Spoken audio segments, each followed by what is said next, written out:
We're going to try to get this going, and hopefully we don't have anything screw up. Let's go while we're young. You can take a back seat as well, too, tonight. You know what I mean?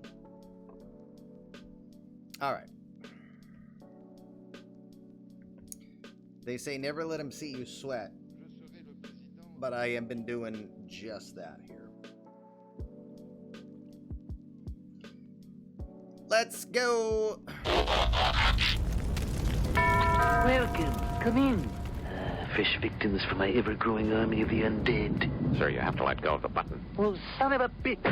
We welcome you to eMLB Sportsnet Studios as Commish LB welcomes you to the 2025 eMLB Amateur Draft. Not as fancy as I would like this to be. I didn't have the time to work some extra things out, and it slowed down other things as well too.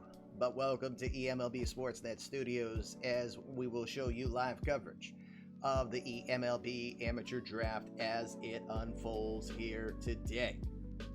Welcome, I am Commish LB. Everyone calls me Commish. My friends call me LB. I might be using a four-letter word or six here of recent, but we are trying to get back on the right page. So, in the immortal words of Daffy Duck, watch your language, bud. We're on the air. Pretty much what he's already said. It's Be Kind Rewind mode, and especially do your best to allow me to try to stay on what I've done for the package that I have created here for all of you to take a peek at as we get ready to unleash the 2025 Amateur Draft. We've got 2 rounds for you tonight up until 10 o'clock. Well, 10 o'clock is the latest we can go as the parent OOTP developments. We still cater to their whims as they need to. Hey, Coach. Good evening to you.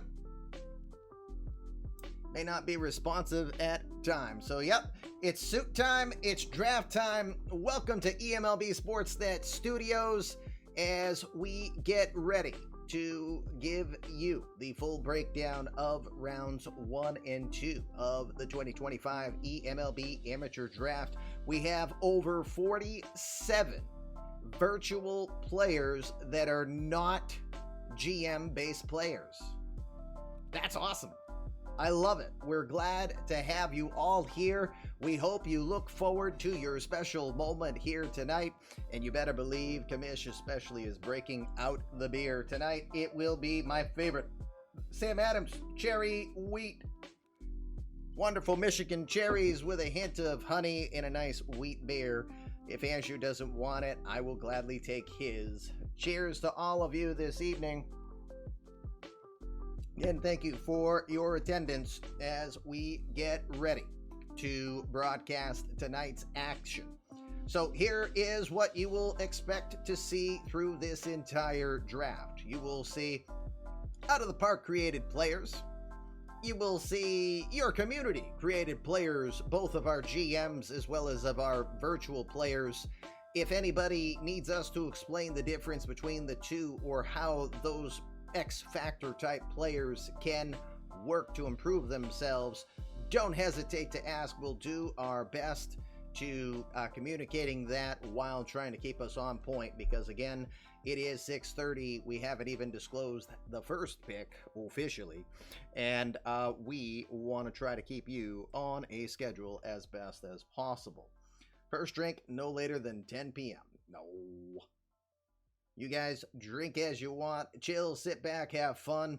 We hope that you enjoy this. This is literally a 6-month progress. Last draft was on October 13th. 6 months ago to this day, we were doing this for the 2024 season.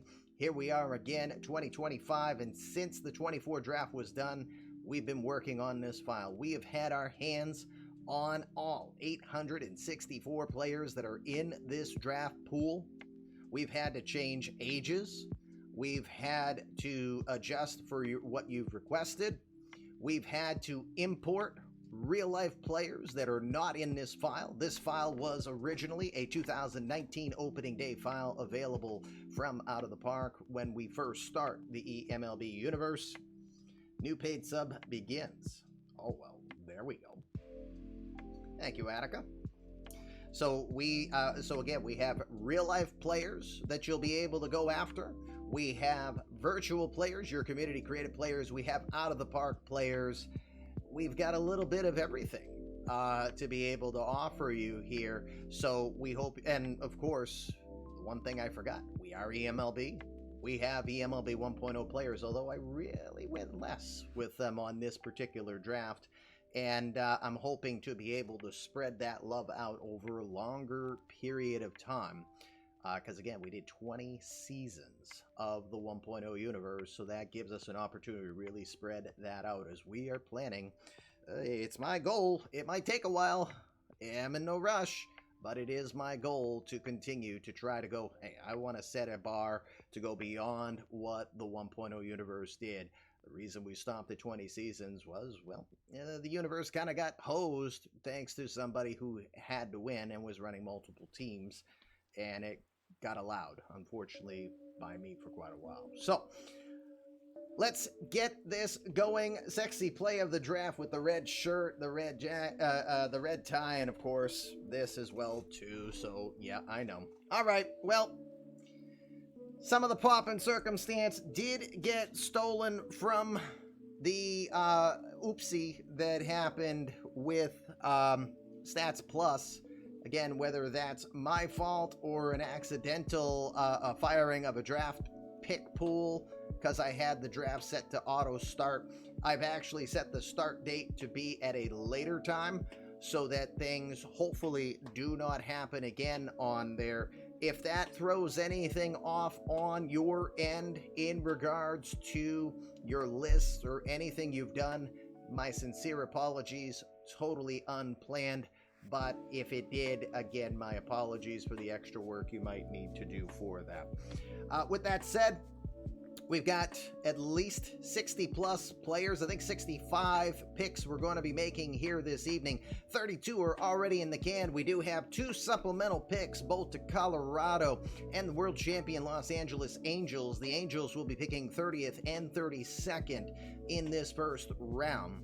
The Colorado Rockies are the only other team that got that second pick. I believe they picked 9th and 31st in this particular draft. Alrighty, let's start her off. San Francisco Giants. No real major surprise, you would think, there as I go towards pulling up some specific information so that I can have some of that extra for you. Again, as I said, I didn't have everything where I wanted it to be before coming in. The screen is very green? What screen? What screen is green?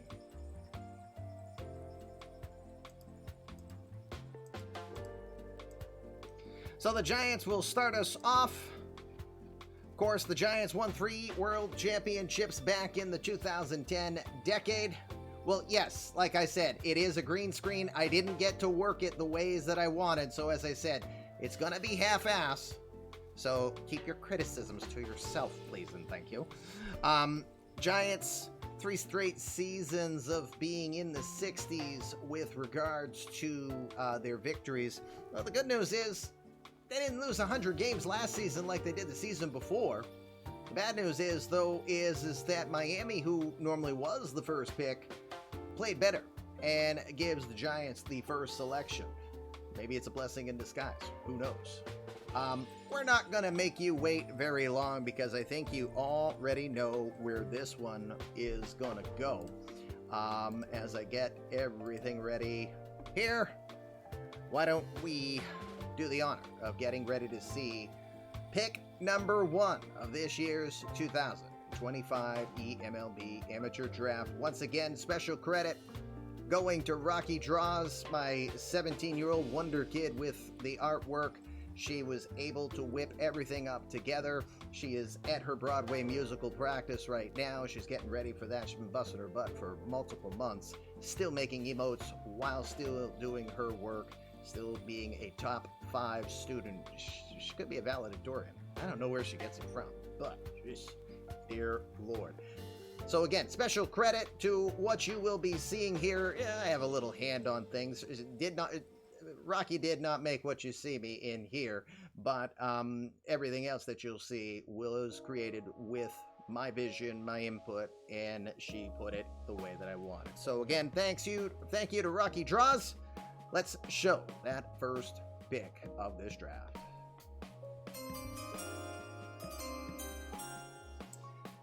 Might be the greatest available draft pick ever in the history of baseball. I've just got to think that you've never seen the type of talent that you've seen in what Jandy Ronson has. Electric stuff.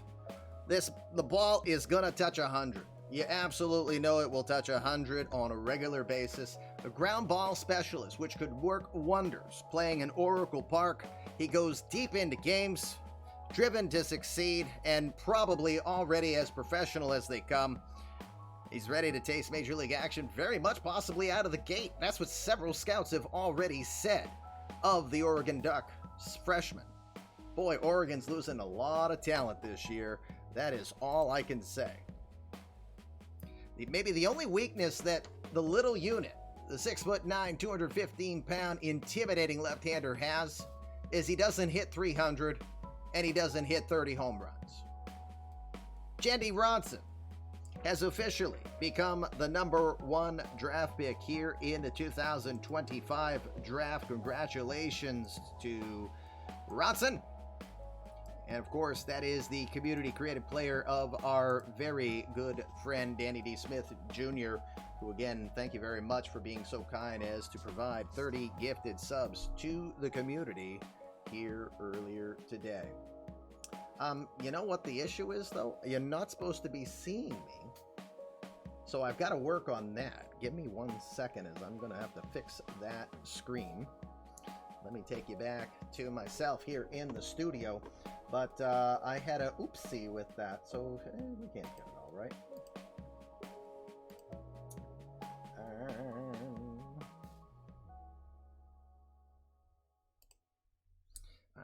Hold on, I'm going back here for a sec so I can see what screen. Okay, now I know what screen we're on, as I had to know which scene did I have that had me looking like that so I could get rid of it. Primary draft.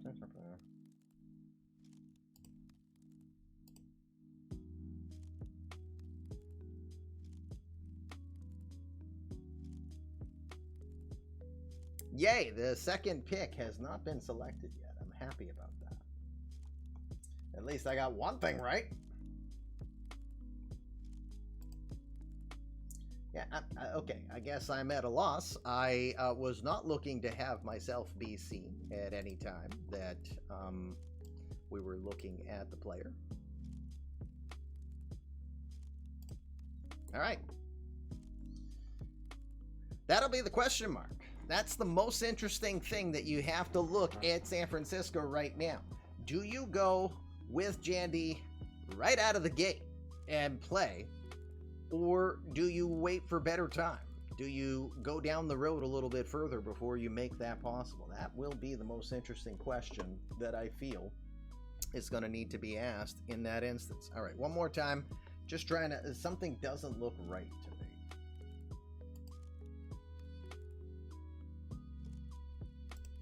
Hold on, I'm putting us back here. It's the broadcast screen. That's what it is. All right, I'm going to just, for tonight, I'm going to remove that.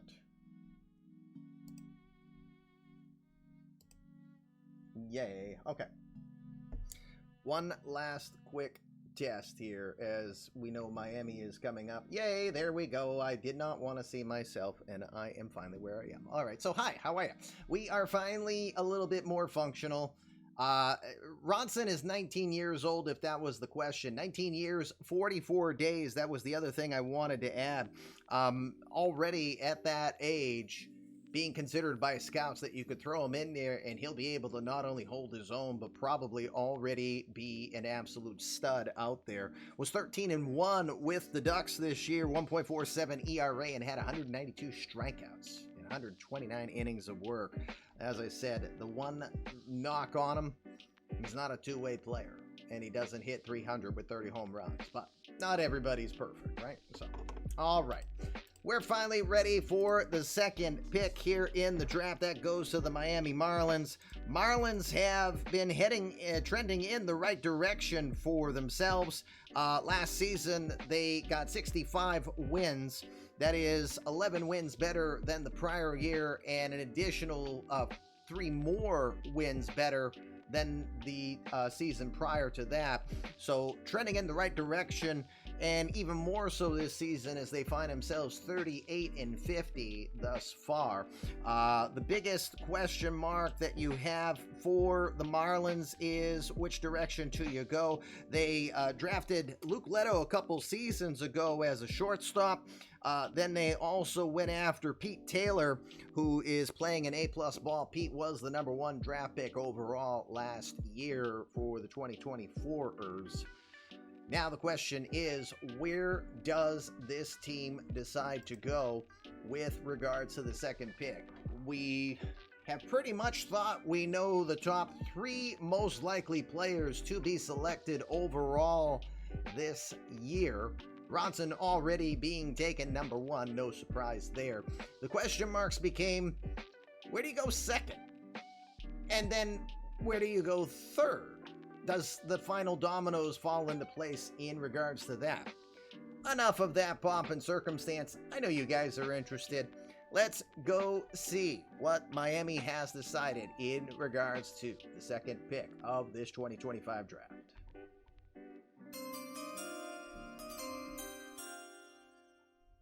They are gonna go after the squatty, the freshman from Alabama, Red Dick, community created player of Sir Pug. He will be drafted second here by the Miami Marlins. Their second shortstop that they have drafted in the last 3 seasons with their first round selection. And you can understand why as you take a look at the profile. The Englishman from Aldershot, England. A solid but very athletic 6'2", 235-pound specimen that hails from England. He's your prototypical 5-tool position player. He's got top shelf speed, sound found work over at shortstop, a great arm out there, and fabulous hand-eye coordination with tremendous plate awareness. Reads the situations very well. Biggest question mark, he's been known to have some concentration issues from time to time, which has led to some unforced errors in his history. But that is always stuff that can be changed. It's a question of will he cause unforced errors over at short. He projects to definitely be a 300-plus hitter with potential to compete for multiple batting titles over his career, probably while putting up 25 to 30 home run potential. The man nicknamed as the Squatty, a tool from Aldershot. Who'd have thunk it, says Pug, his creator. Congratulations to you, Pug. Thank you for your support time. Good to see you again. That is your number 2 pick overall here so far. Red Dick going to the Miami Marlins. White Sox with the number 3 pick. And that could be a very interesting one to put it. As I pull up their history a little bit. The White Sox have kind of been synonymous with the number 3 draft pick here of late. As I go pulling them up, maybe. A couple seasons ago, they went after the man known as JCT, John Crabtree, a top 1.0 legend player. Then last season, drafting center fielder Nate Estrada with their number 3 overall pick. For the White Sox, it's been kind of a tale of woe. They have not had a winning season since 2012. It's 2025 for those of you trying to keep track. 2012 was the last time they had a winning season, 85 wins that year. Since then, their best season was 2021, 74 wins in that particular instance.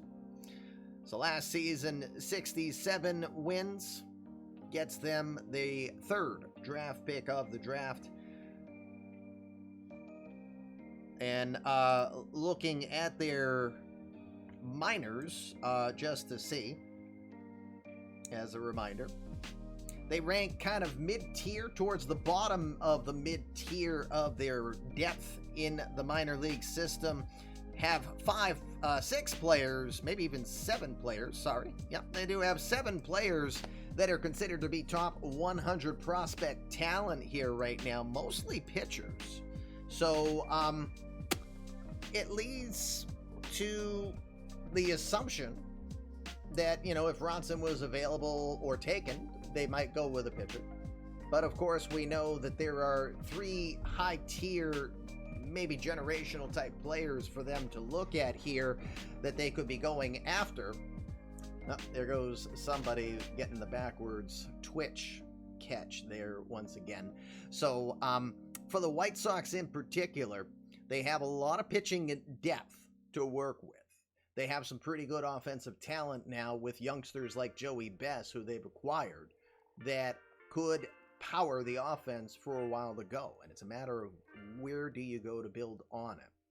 Gotta think that we know where that is. You think? Let's go find out.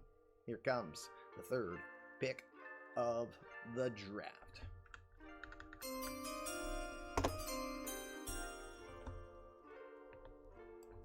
I was born to love you. I was born to lick your face. I was born to rub you. But you were born to rub me first. Eddie Brown, the granddaddy, has been selected number 3 overall by the Chicago White Sox. In what? I am Optimus Prime. Well, hello to you, Happy Sharpie. dogs rule. Oh, dear God. Here he goes already. Let me write that down really quick as I talk about the granddaddy. Might be... You have to automatically say that might be the biggest surprise of the draft that you're going to hear with, as Josh says, the curveball. And we're not saying it's a surprise because Ed Brown has been drafted in the first round. Not at all. Because I considered he would be picked in the top half of this first round. But it's considering what is still on the board that might be the surprise that the White Sox may potentially regret. But we will see. Nevertheless, Brown, amazing defensive capabilities, rocket for an arm over at third, will be able to compete for Gold Gloves on a regular basis. Might have a tougher challenge earning those Gold Gloves in a league that sports Eric Kelly as well as Buster Bluth. But his overall game is above average, good speed, just not expected to be a big stolen base guy. The Richmond freshman helped the Division I Spiders win the Atlantic 10 Conference this season, hitting .341 for 12 home runs and 54 runs batted in. The granddaddy, Ed Brown, is now a member of the Chicago White Sox. Congratulations, Tim. I had to give you that special little hoo-ha, of course, because he is the one most excited when I play the old Chevy Chase skit, which... for those of you who are here pretty normally, you know that is our 7th inning stretch song that we like to have. Let me just get Brown put on to the team. Congratulations again to Tim. And again, maybe the biggest surprise that we see so far in this draft. All right, Brown is on the White Sox. And I would like to say this, and I will send a reminder later, but for the virtual players that are here, please keep in mind that when you get drafted to a team, you will be permitted, but you will choose. You will be permitted to join into a private Discord channel that focuses on game scores of your organization, highlights of your organization. You will be able to opt in on that. I don't force you there because I don't want to be overwhelming you if you don't want it. So keep that in mind as you land on a team that you can approach me later and say, I wish to be added to my team's channel so that you can keep up with that. You don't necessarily need the permission of the GM. You can get it directly from me. It's your right as a player in that organization. But again, you will have to approach me that you want it, because I don't want to go the other way and be inundating you with notifications that you might not necessarily want. So that being said, let's get on to the fourth pick of the draft. We're going to go from the south side over to Wrigley Stadium, as it's now the Chicago Cubs' turn. And of course, that's the doctor. Jake Randolph is over there.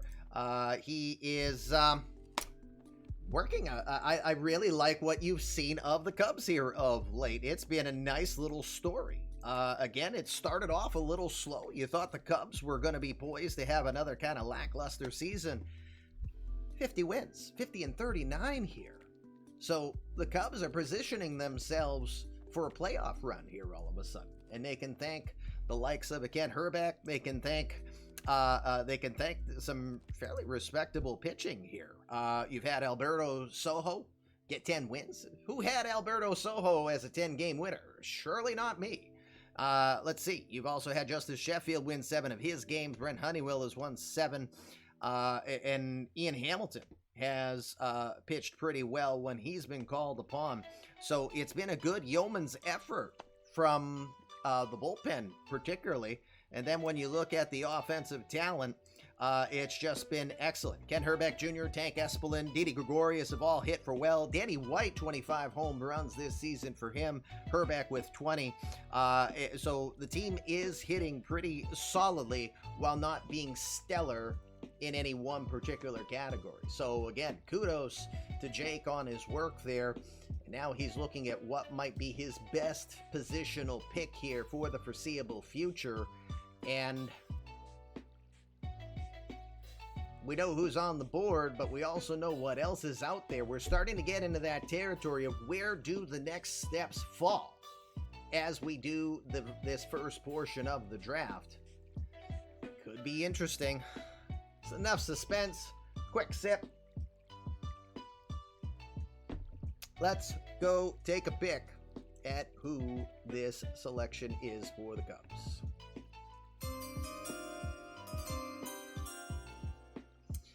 I don't think there was much doubt there. If he was left on the board, you'd have to think that the Cubs made it a no-doubter.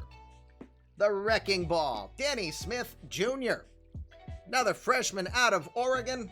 Boy, the talent that's being lost there is insane, I tell you. Danny Smith Jr., nicknamed the Wrecking Ball, despite being just a 6-foot, 165-pound when soaking wet frame. He just has enormous talent. Could be the bigger loss, actually, to the Oregon organization, even more so than losing Jandy Ronson simultaneously. 17 home runs, 60 runs batted in this season for Smith. He had 40 steals, just a natural center fielder, also with experience over at first base. His hand-eye has been slated to be off the charts with bat speed that creates high exit velocity. You just get fooled. When you look at him, you don't think he's going to bring it, but he absolutely just dazzles you with his talent and his bat speed through the zone. He'll hit for average. He's going to hit homers. He'll be tough to strike out. He's going to earn his share of walks. He's going to become the face of this Cubs franchise for years. And when I say that, that means a lot, because keep in mind, you've got the likes of Kent Hrbek already giving Cubbies fans dreams of a pennant and World Series titles where they are thus far. Congratulations to Jake and the Cubs for the selection of Danny Smith Jr., which is an immediate upgrade for that organization. Indeed, let me draft him here. Let me draft him on Stats Plus, and we have our first 4 selections done. So, what do you guys think so far? It's a little bit of a different look from our past drafts. I definitely wanted to make sure we didn't have the same presentation. I'd like to have improved the eMLB Sportsnet studios that you're looking at here a little bit better than you see. But again, we will work with what we've got for now, and we'll continue to try to innovate and improve on it as we get a little more savvier with this. Oregon will be under investigation for performance enhancements. Funny. Thank you. Appreciate it. Good that you guys are liking it. Let's move on over to the 5th pick of the draft, and a suspect that you normally think isn't going to be found here. But considering that the Cubs in their deep pockets just selected at 4, you can say anything is possible. So now we move on to the New York Yankees. Life in the Bronx has not been very promising here of late, as the Yankees have not been hitting on all cylinders. You can say that the Aaron Judge, Giancarlo Stanton era is absolutely over. 100% it's over. And things aren't looking that much better. Excuse me, beer burp. As the Yankees are currently on the same pace to repeat last season, where they won only 70 games last year, 22 games under 500. They are already 12 games under 500 to this particular point. Good news is the ERA is better. The team ERA is at 4.3, but the average is not much higher at a 2.33 clip thus far. So the Yanks still have a bit of the uphill momentum that they need to do. The biggest surprise, perhaps, is that they don't have any particular pitching standout. Luis Severino with a mid-5 ERA. Nolan Martinez with a 4.5 ERA. Fraser Perez does have 100 strikeouts, but barely keeping his ERA in the 4s. So the Yankees don't have a lot of real pitching talent to win ball games here at this particular point. And what might even be an additional concern is that outside of Ethan Wood is considered a top 10 prospect currently in AAA right now. Bob Thomas is in the majors right now, just getting started. He is a top 200 prospect. He has won 1 game in his 3 starts he's had so far. But outside of that, the team might be most in need of pitching talent here at this point, since the offense is definitely still there in the friendly confines of Yankee Stadium. That being said, the question mark, yep, Bob Thomas, we know him, 1.0 stud. Time to go take a peek and see who have the Yankees decided to go with here with the 5th pick of the draft.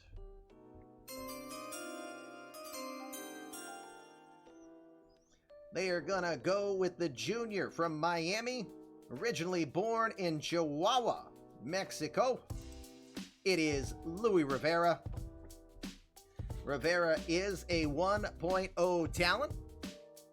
As I show you his 2.0 history, it gives me an opportunity to... let me go back to this screen because I forgot that I did it that way. Let me pull up Rivera here so I can show you his past history in his 1.0 self. I knew I wanted to have that set up some way, but I didn't do it the right way.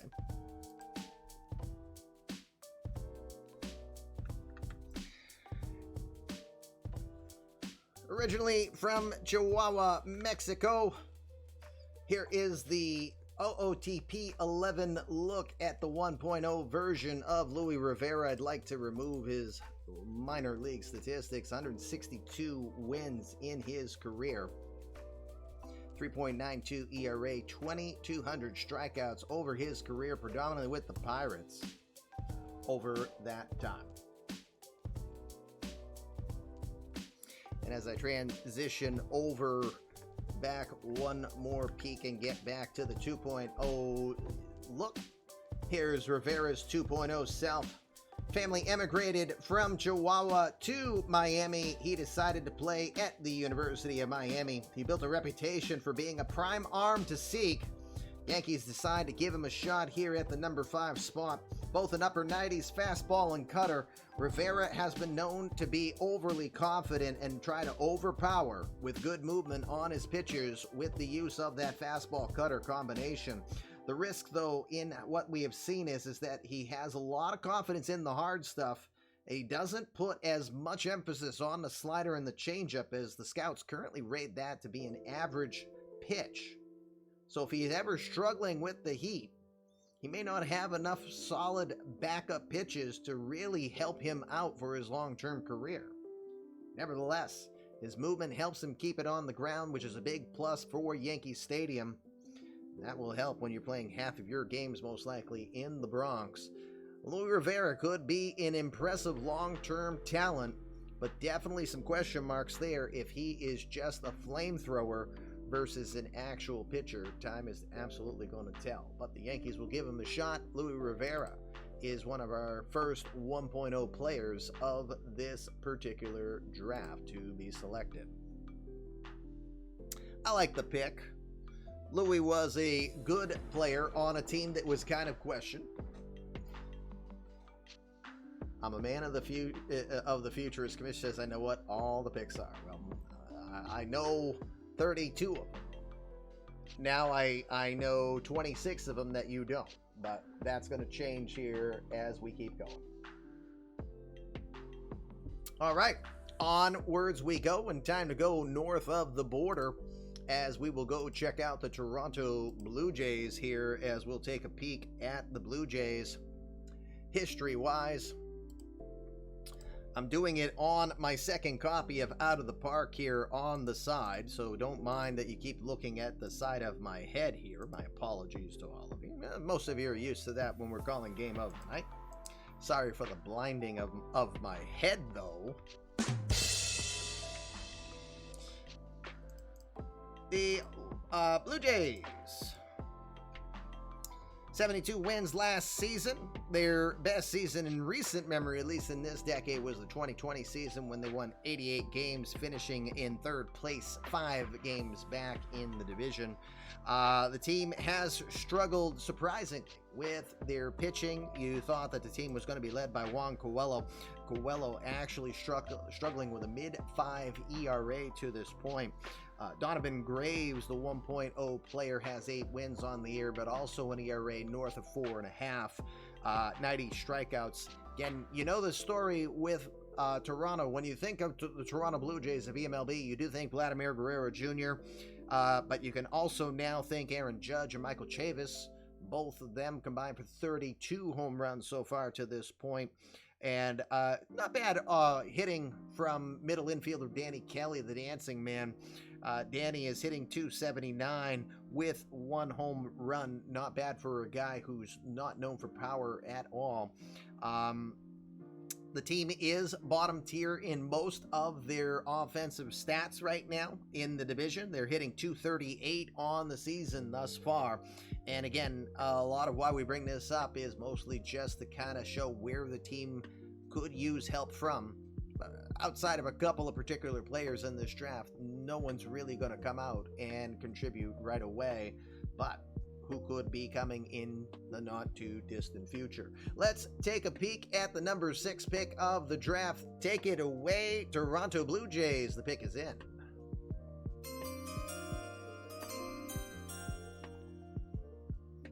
Kyler Murray, the community-created player of Cito. I see Cito there talking right now. The freshman from Oklahoma has been selected with the number 6 pick in the draft.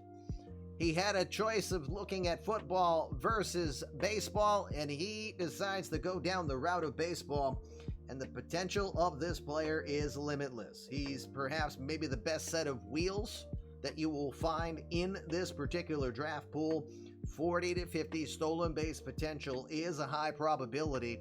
You've got to think he's positioned to be the future leadoff batter on this organization, which probably puts Danny Kelly in a much better spot since he's been leading off. And he's also been known to be a solid general in the outfield as you take the peek at him. He'll cover the outfield with relative ease. Been known to be the general in that outfield.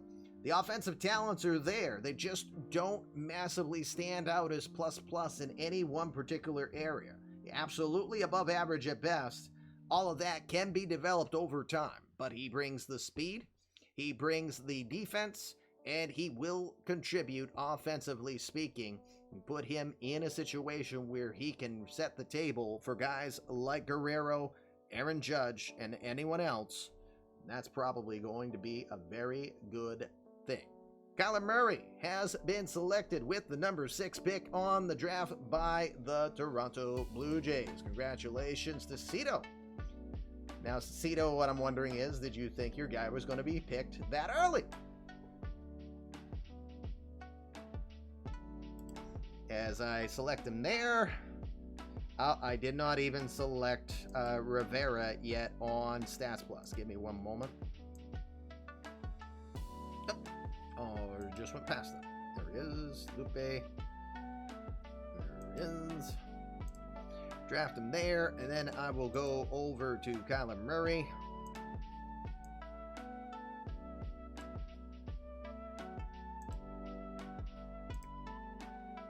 There we go. 6 picks in now in the 2025 eMLB Amateur Draft. A boss battle ensuing. I gotta think Fluffy is absolutely gonna be picked here tonight. You gotta think Fluffy is gonna get beaten on like a red-headed stepchild. Apologies to any red-headed stepchilds out there. I don't have any hair, so it ain't me. All right. I see. Oh, are we serving silver packs tonight? Ooh, very cool. Even better bonus for you to enjoy the eMLB Amateur Draft while getting some silver pack picks. I would have posted bunt cheese, but Coach does not have it turned on. Silly Coach. Yeah, he's very territorial about his emotes because I would be using them here. The Discord bot for picks is working too if people want to view there. So yes, if you are in the Discord, leave Todd out of it. I know exactly who you're talking about, Scott. There's the Discord for the Fluffy Kitty Ninjas server, which is the home of the eMLB universe. You can join in there and you're getting the full story, including what JR mentioned. We have a fully automated Stats Plus program feeding the information into there as the selections do get made. Kyler is happy to join the organization, looks forward to help the team return to its winning ways. We love to see it indeed. That means it's time to transition over to the National League. We've got the Cincinnati Reds are now up, and the Reds are, I'm sure the Reds want to get back to better times. They were hopeful that they would be able to do it this year. It has not happened so much. There's already been trading that has taken place. We have seen various transactions cause some recent moves. We've seen Curtis Taylor recently traded. We've seen Tyler Stevenson be traded and actually panning out pretty well for the Tampa Bay Rays.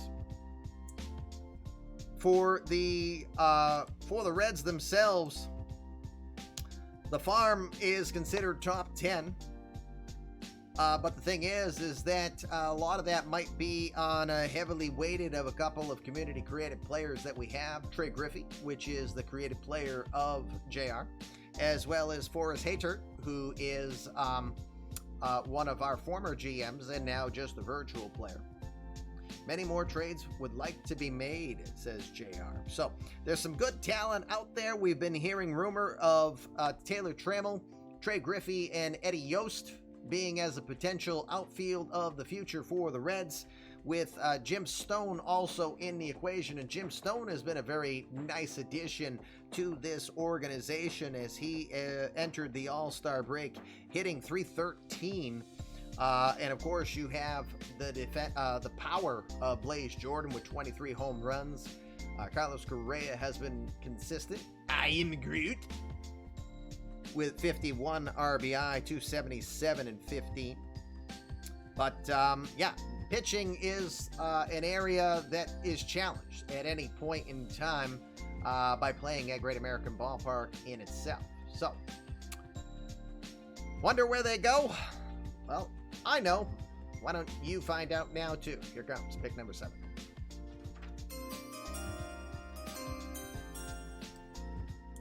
John Cotton,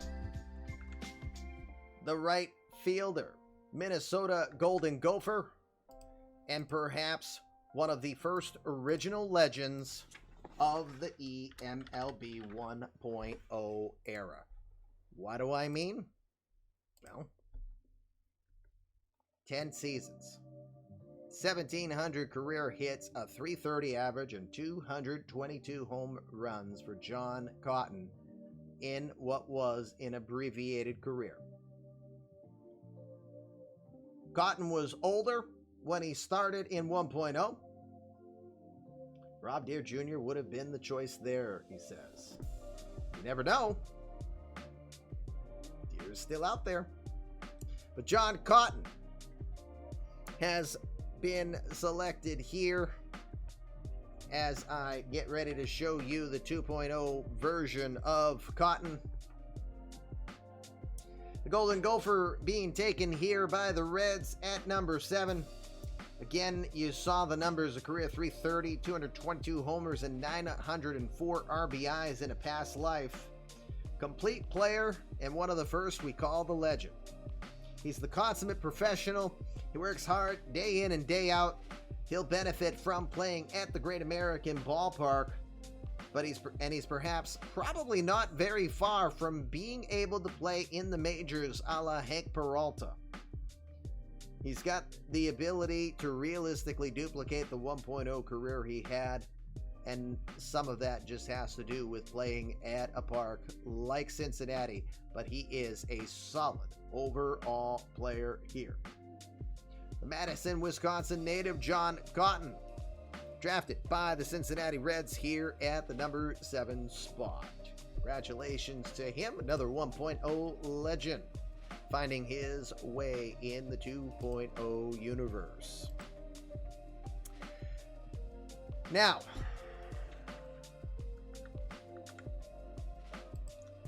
we move on to our 8th pick. A little bit of my hesitation here is because I had to make a very tough decision. And unfortunately, it's happened in past drafts as well. But it weighs on me because I try as long as I can. But this pick was not selected by the GM of the Oakland Athletics because the GM of the Oakland Athletics failed to meet the deadline. One of many consecutive incidents that have happened and has not met my standards for accountability. My bottom line approach is that the league is only as good as its worst person. And I've had an individual who has made trades that were chronically in favor of other teams. And I have a history of working in a past universe, 1.0, where not mediating and moderating that turns into terrible results, which turns into killing leagues. Life is always more important. But if someone cannot meet the standards of accountability, and if they cannot do their part, this has nothing to do with not meeting the deadline. This has to do with it being the last straw. So unfortunately, the Oakland Athletics are currently available. This pick is being made by myself. I think it is in the best interests of the league and of the Athletics for the selection that I have made.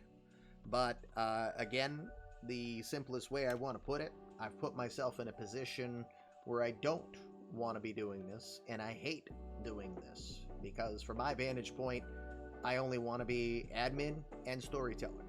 So when I have to take a role of being a GM, I take it and I'm very disappointed in doing it. But again, I like Steve, but Steve was our weakest link, and Steve needed to focus on other things, both either job, which keeps him away for a long period of time, responding very late to off-season trainings when the deadlines are closed, and seemingly not happy about that I'm not allowing him after a deadline. And again, I won't get into specifics, but the most recent trade that was submitted wasn't even looked at for consistency. A top talent on that organization, as well as another talent with the intent of trying to retain all the salary, I'm going to say it right here. Don't ever send me a deal where you're going to try to have more than half of the salary retained by the other team. That thing's going down quicker than a game of duck hunt in Nintendo. Period. I don't believe in that. There still has to be some ownership in it. Add a frickin' prospect if you're going to do that. So, not been happy at all about what has been coming out of Oakland, that when the deadline was not met, that was the end of the line from my vantage point. So again, the Athletics are open. Anybody who is interested can send me a DM with regards to that. And again, I have no wait list. I have zero wait list. I will take the right person for the situation. Those are people that are committed and interested in wanting to be a part of this experience, what we try to give you. So, that being said, I will get off my high horse now, and we will get back to basics, which is getting ready to announce the 8th pick of the draft. Again, I'm very much unhappy I had to make this selection, but I think it's in the best interest of the league. It's absolutely in the best interest of Oakland. Let's present to you the 8th pick of the draft.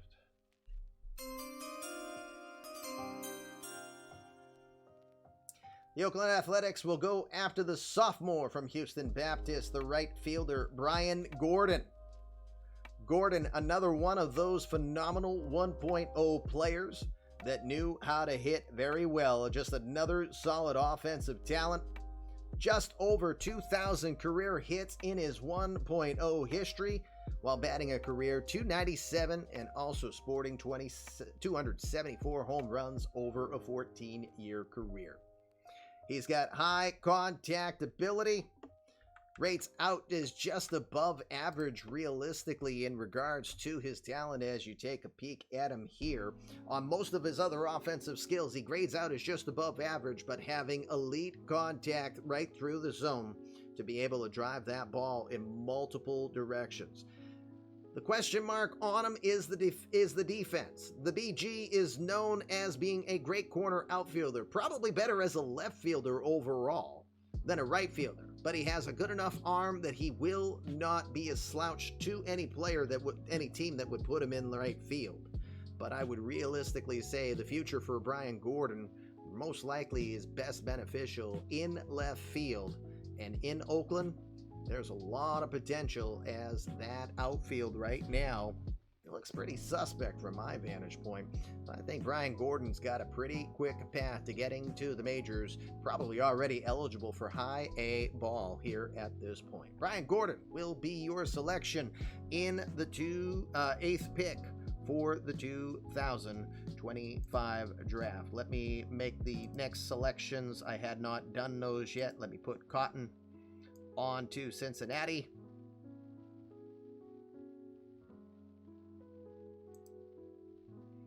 Then I will get Brian Gordon over to Oakland.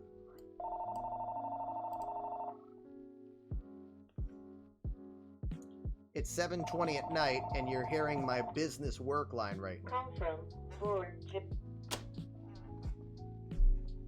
That's how I feel about that. I absolutely know that was either a computer or a wholesaler. Probably a wholesaler out on the West Coast.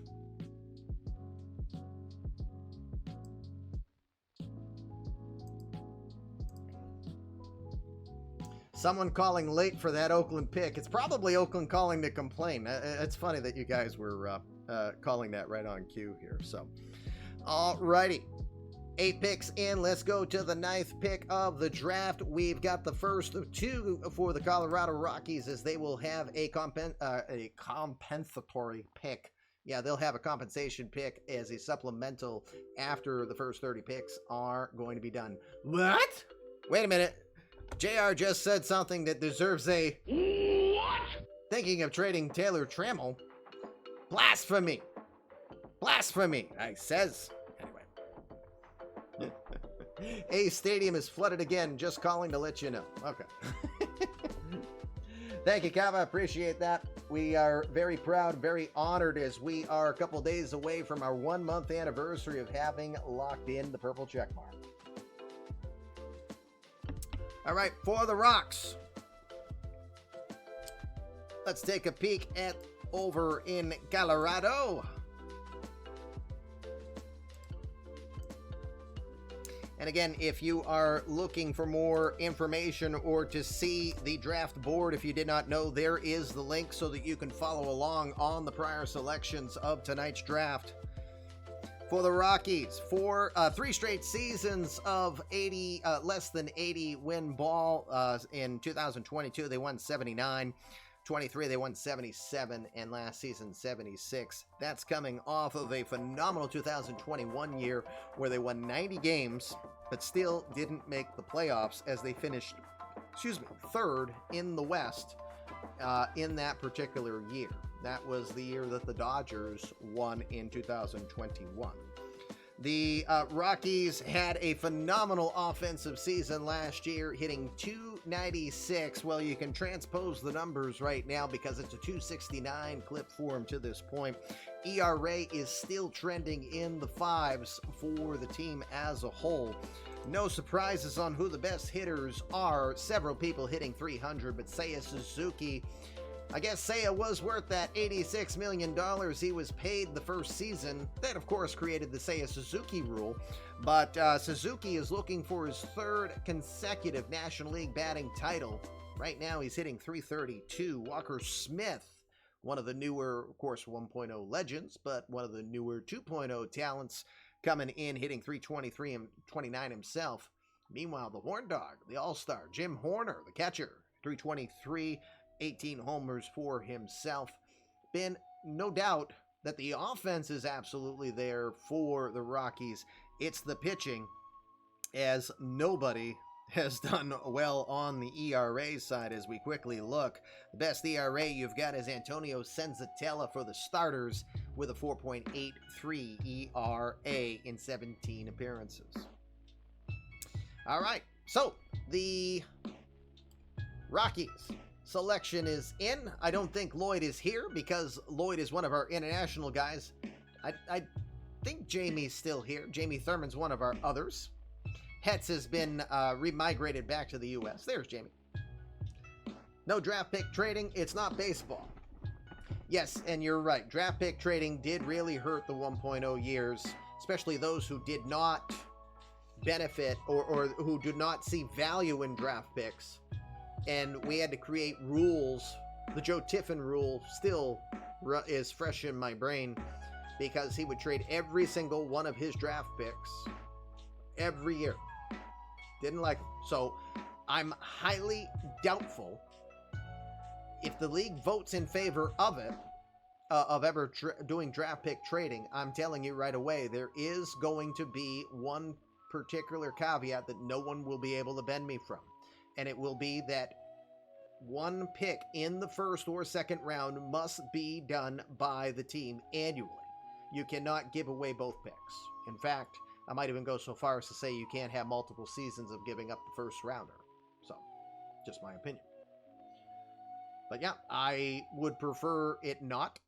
The only reason that, hey, Lloyd, the only reason that Lloyd and Tom Falsone have multiple picks in tonight's 1st round is because of free agent compensation. So it counts. That's what the OOTP gave them. It fits within the CBA rules, so that's why they got it. You love stockpiling 3+ 1st rounders every year, but you'd vote against it now. Happy to hear that. All right, let's go see who the Rocks are going to bring in with the 9th overall pick.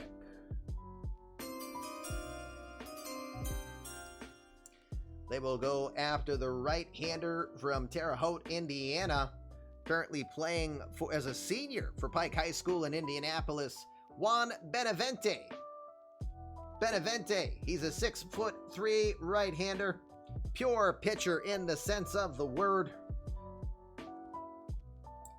Known for his mental preparation as well as phenomenal pitch location.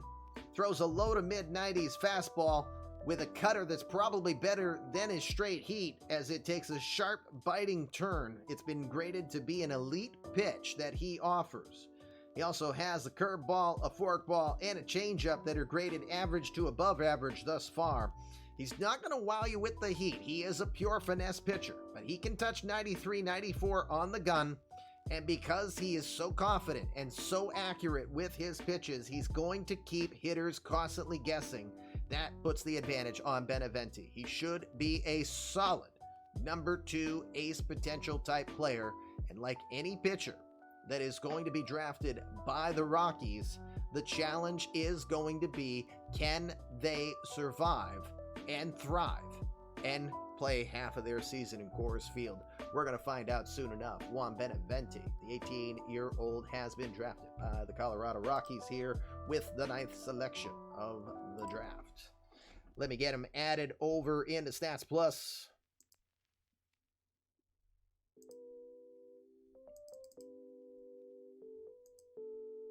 There he is. Over to the Indians. We will go with the 10th pick of the draft. The Tribe, refusing to give up on the original name, and we are fine with that. Sadier 420. I don't know if Sadier's here. Sadier's kind of taken an absence of late. I think he might still be disappointed in a recent conversation we had, which again, apologies, but per server etiquette rules, it fits. There's Sadier. Hello, sir. I was always worried I lost you there from that conversation. So for the Indians have been trending in the wrong direction of late. 80, 90 game winners. Last season, 76 puts them in the top 10 here. And it's a little bit of that potential again with where things are thus far. But I mean, again, I've seen where you've been trying to put the team with. You extended Shane Bieber in the hopes that Bieber can stay in one piece and not pitch like Justin Bieber. Dane Dunning, Hunter Brault have been potentials that you've been trying to benefit with. And of course, Jose Ramirez, Francisco Lindor, they're doing what they do well. You've had good hitting from Connor Scott as well, too. And Taj Bradley has even been useful for you as well. Maybe just no one that's outright wowed, in regards to the situation. So just 36 wins so far here through 88 games for the Indians. Possibly a repeat of having another top 10 next year. So definitely when that time comes, you want to make it count so that you can rebuild as best as possible. Indians are rated right middle of the pack in regards to their scouting, the farming system. They've got 5 top 100 prospects. 4 of them are pitchers. The one most likely to be seen in the near future is Willie Latham. He's a 1.0 player and a twin brother. His brother Doug Latham also in the 1.0 era. Latham is in Double-A. Could be seen not too far down the road. So, Indians can go in a variety of directions here. They could benefit from all. Pitching might be the biggest strength that they have. Let's see who they select here with the number 10 pick. Maybe if I'm set up as well. Yes, we are. Let's go.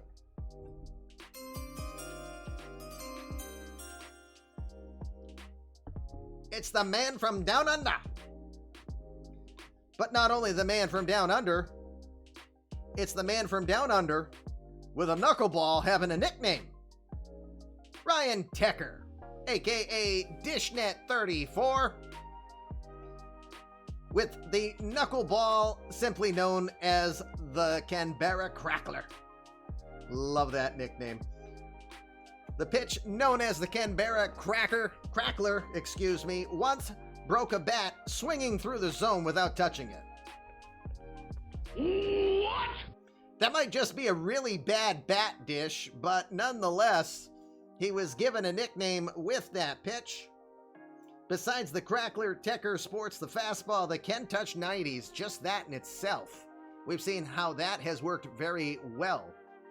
Pronounced Canberra. Okay, thank you. I want to pronounce it properly because I don't want Dishnet to throw like a boomerang at my head or anything. Canberra? I'm moving on. So we've already seen how Hans Kraus benefits from using a hard fastball knuckler combination. Tecker could probably do the same with the knuckleball as well as the fastball touching 90, curveball, and a changeup. has good enough command of that knuckler that he can keep it down and dancing in the zone. That'll improve his chances to keep the ball in the park at Progressive Field. He was 9-3 with a 2.57 ERA for the Western Michigan Broncos this past season. But he was ready to declare himself ready for this draft. You love how Fluffy's becoming a common opponent for us now. Yep. Command of a knuckler. Isn't that an oxymoron? It might be. Anything is possible indeed. But Dishnet 34's Ryan Decker has been drafted by the Cleveland Indians. Another community-created player off the boards. 10 picks in. Any real surprises? The one I would say is going to be Ed Brown. Again, not to knock Tim, but that he was picked before Danny Smith Jr., that could be the biggest question mark for multiple seasons on the Sox. Did they give up a generational talent and get enough in return? Keep your fingers crossed that Tim Lauer is going to be everything. That Ed Brown, my apologies, Tim, that Ed Brown will be everything that the White Sox are hoping for, because I can just see a lot of records being set by Danny Smith Jr., especially when he has talent. I mean, again, Joey Bess is going to be just fine, it looks so far, for Ed Brown to build around. He's not going to be the man. Same thing for Smith. Smith could easily be the man in Chicago, but you've got Ken Herbeck Jr. also minding that store as well, so that might make it a lot easier. All right, so that gets us to them Red Sox. Them Red Sox in that dirty water, getting ready to make their selection. Now, the Red Sox have had quite the season this year for themselves. They have been playing phenomenal baseball, 53 wins to this point. Don't think many people gave them a chance. In fact, I believe a fair share of people believed that the Red Sox would be lucky if they were fourth, let alone last in the division. But here they are with 53 wins to this point, 76 wins last season, then 89 the year prior, where they did make the playoffs, but an early exit in the wild card for that particular year. Again, the talent's there on both sides. Some jerk named LeBlanc hits 339 thus far. Switchblade John Douglas, a 1.0 legend, not known for his power, just known for just being pesky. He's hitting 310 so far this year. Rafi Devers, 300 average with a team leading 18 home runs. You got Mookie Betts, 32 years old, but still being a solid player. Danny Diaz with 13 home runs, just signing a very long-term extension as he agreed to a 10-year deal. Pitching might still be the question mark. Chris Sale is far from the Chris Sale that you know from his White Sox, early Red Sox days. Pablo Lopez, coming over from the Marlins last season, is also struggling himself as he has an ERA at 4.75. Mike Bohr, who was acquired from the Nationals in exchange for Joe Diggs straight up, is been performing all right, 7 wins, but a mid-4 ERA as well. So it's not pitching, as the starter ERA is 14th. So it's not pitching that is helping the Red Sox to this point. They are 14th in the American League for starters ERA. Thankfully, it's the bullpen with the fourth best ERA in the American League at a 3.45, and the fact that the Red Sox do not commit many errors. They are the second best in the league with 38 errors allowed to this point. So that said, you gotta think pitching is the most likely direction they will go. Pick is in. Let's see who they go with.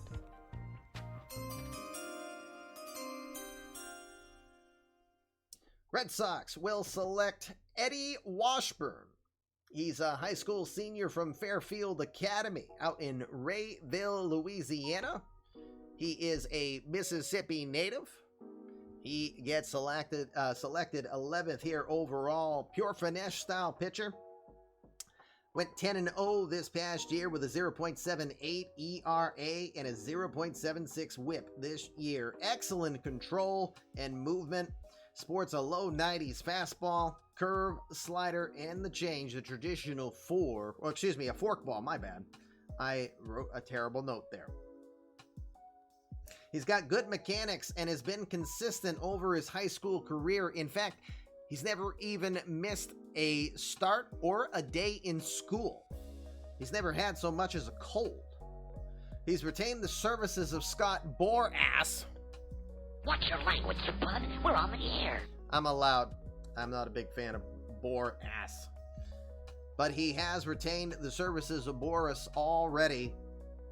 So that might be the notice to the Red Sox. He is not going to be a cheap player.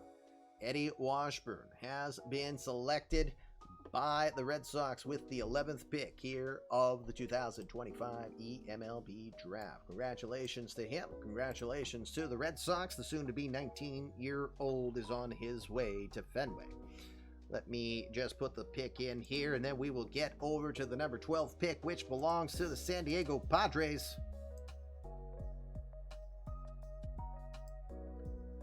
Almost there. There is Eddie. Selected. The board has been updated. If you want to take a peek at the board, there is the link, as we're using Stats Plus for doing tonight's draft. San Diego Padres are up with their selection, as we will pull them up quickly here. What time we've got? Oh, excuse me one sec, guys. I have to go get my daughter. I'll be right back. She's just downstairs. The door's locked. Be right back.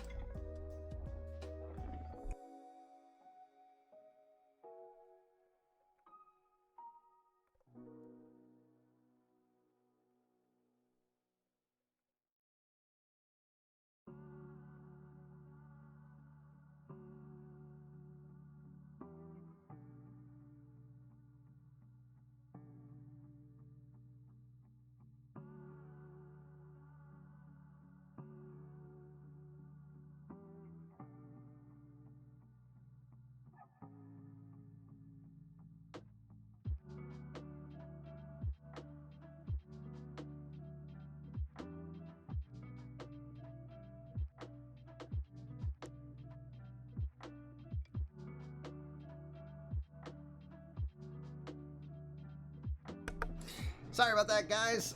Rocky Draws had just gotten home. She was back earlier than expected. The door was locked. That I didn't realize, so I just had to get her back in and fix my green screen. There we go. So back we go to the Padres. Padres, dominant 54 wins. They are running away with the National League West here thus far this season. No surprise, Fernando Tatis, Asher Kim, great infield talents thus far. 346 with 31 home runs for Tatis to this point, 80 RBI as well. And pitching has been just as respectable as well for them. Second best ERA in the National League at 3.82. So more or less firing on all cylinders. If anything that's most disappointing is that one particular player hasn't played well enough that we get to praise him so much. I think you know who it is. Leroy Jenkins!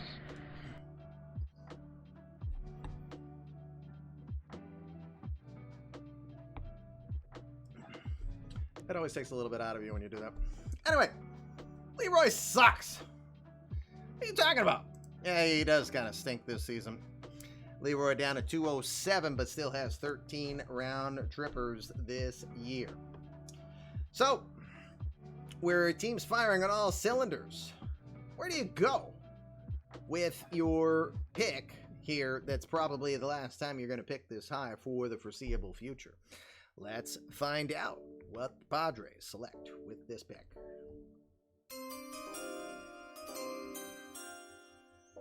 They're going to go after the Canadian from Ottawa, the senior Kenan Aylward, playing for Billings dans Châteauguay, Quebec City, dans la province de Canada. Evil does not wear a bonnet! Sean Paxler, thank you for the gifted sub, sir. Appreciate that. For Aylward, he's the Canadian with the eye of a hawk. He's a grinder, built an amazing reputation for being able to hit in pretty much any situation you throw at him. He struck out a total of 24 times his entire high school career.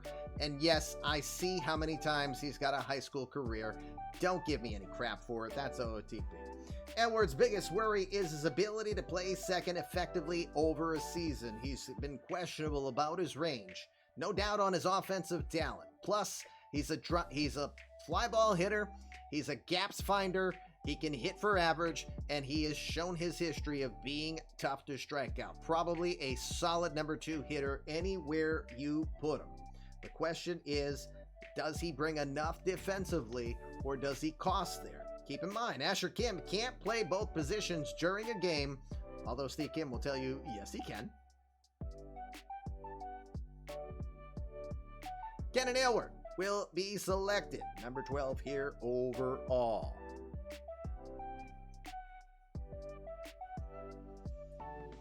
Can't provide my pronunciation guide. Canberra.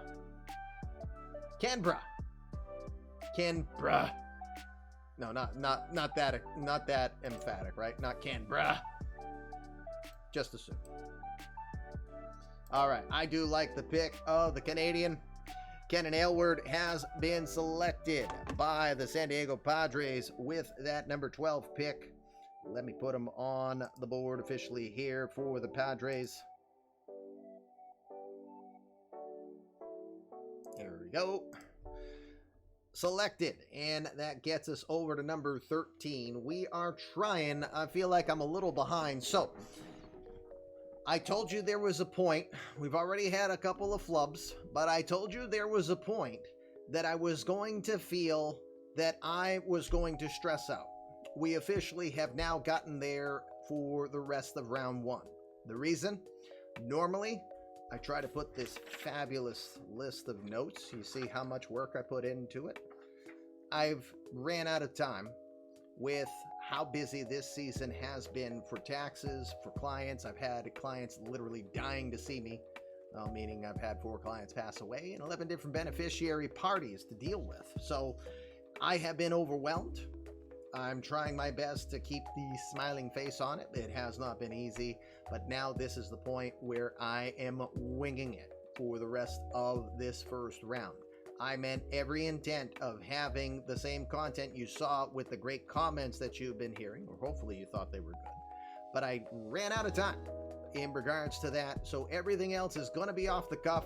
It's more likely that I'm improvising and putting everything up, so I'm just being transparent, showing my hand here that if I stumble and bumble a little bit, you will know why. The picks are in. I know who the picks are. I know what to say about a fair share of them, but I don't have the same comments that I could have provided earlier. My cuffs look good, though. I'm not really wearing cuffs. I didn't wear any there, so. Reload that beer and let's roll. I like that. Let's do that indeed. Before we do that, I want to pull up one other thing.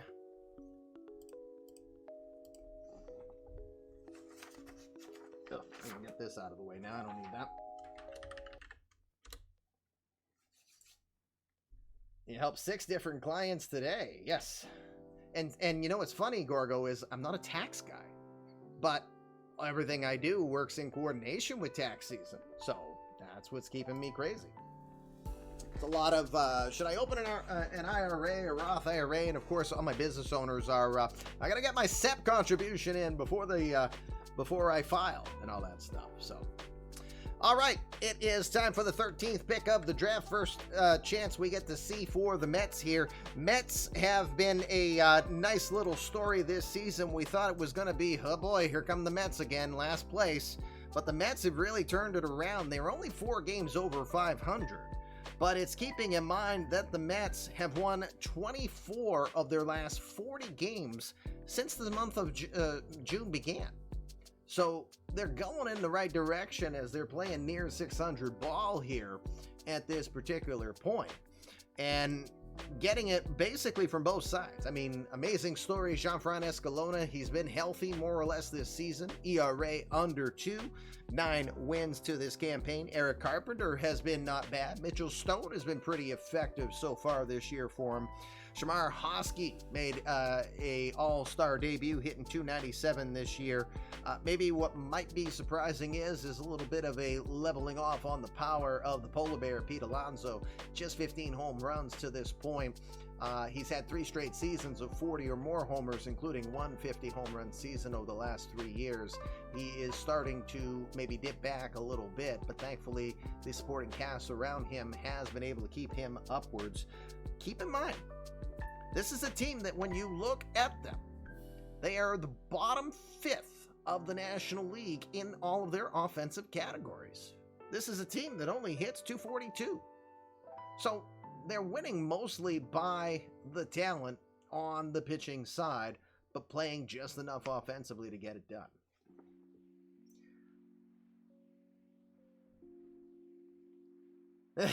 I just read what Great Scott said. Your wife might say the things that Mrs. Commish might say. Yes, because Mrs. Commish has no problem saying those things. So, all right, enough suspense indeed. Let's go take a peek at a peek at who the Mets are going to select here with the number 13 pick.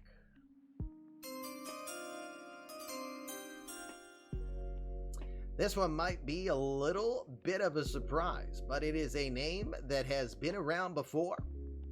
It is the shortstop, Pablo Mejia. He's a freshman over at Delaware, but last season he was selected by the St. Louis Cardinals in the 7th round. He was the 192nd overall pick, but failed to sign. Evil does not wear a bonnet. Thank you, Sean, for the gift. Mejia failed to sign. I looked at your list. Don't tell me I screwed it up.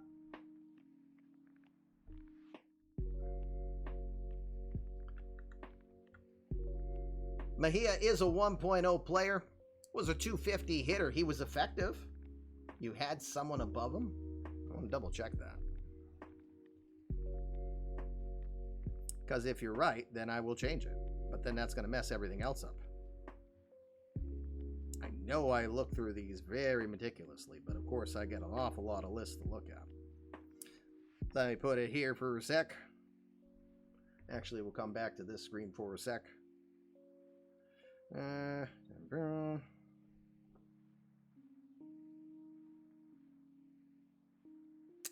You're right. I see that. Okay. All right, that is completely my fault. So, guess what? The pick is different. Give me 1 second. I need to double check one thing.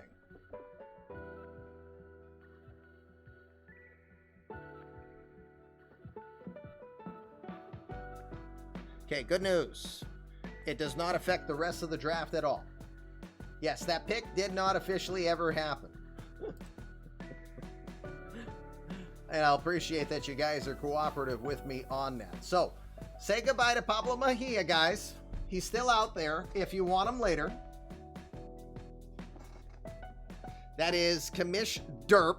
So, all, you know. That's what. No, that's not what she said. That's Commish Derp. So, all together now, say it along with Yosemite Sam. 3, 2, 1. You idiot. Okay. Well deserved as Commish screws up. That's the first time I've screwed up a pick in our 4 drafts that we've done thus far. And that's even more reason why I'm going to be mad at myself. All right, we have a manual selection to make, but the good news is it didn't affect anything else in the draft at all, which is thankful.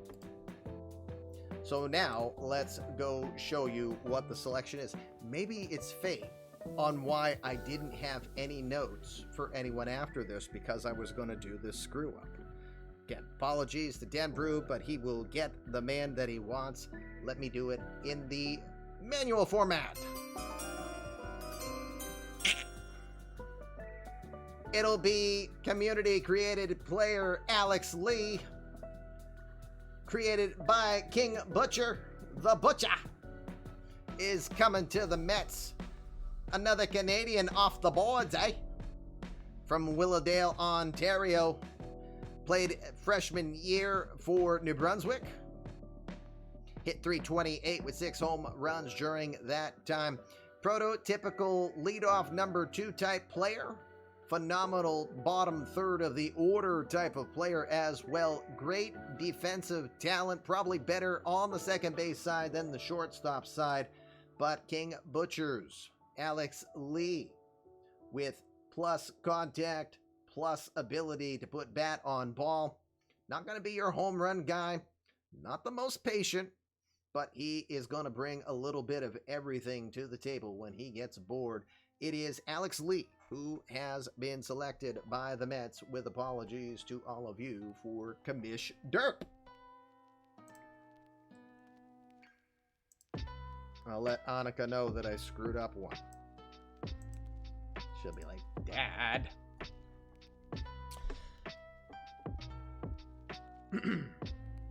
So that works out well. But it also tells Butcher one thing. Since it didn't screw anything else up in this draft, that tells him that he was on lists, but he wasn't originally selected until Commish did his derp. So, all right. Gotta fix myself so I look somewhat presentable again, you know. All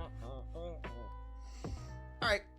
Alex Lee selected by the Mets. Canadian is aboard. Time to go to the Dodgers. Chris Holland. I don't know if Chris is... I don't think Chris is here tonight.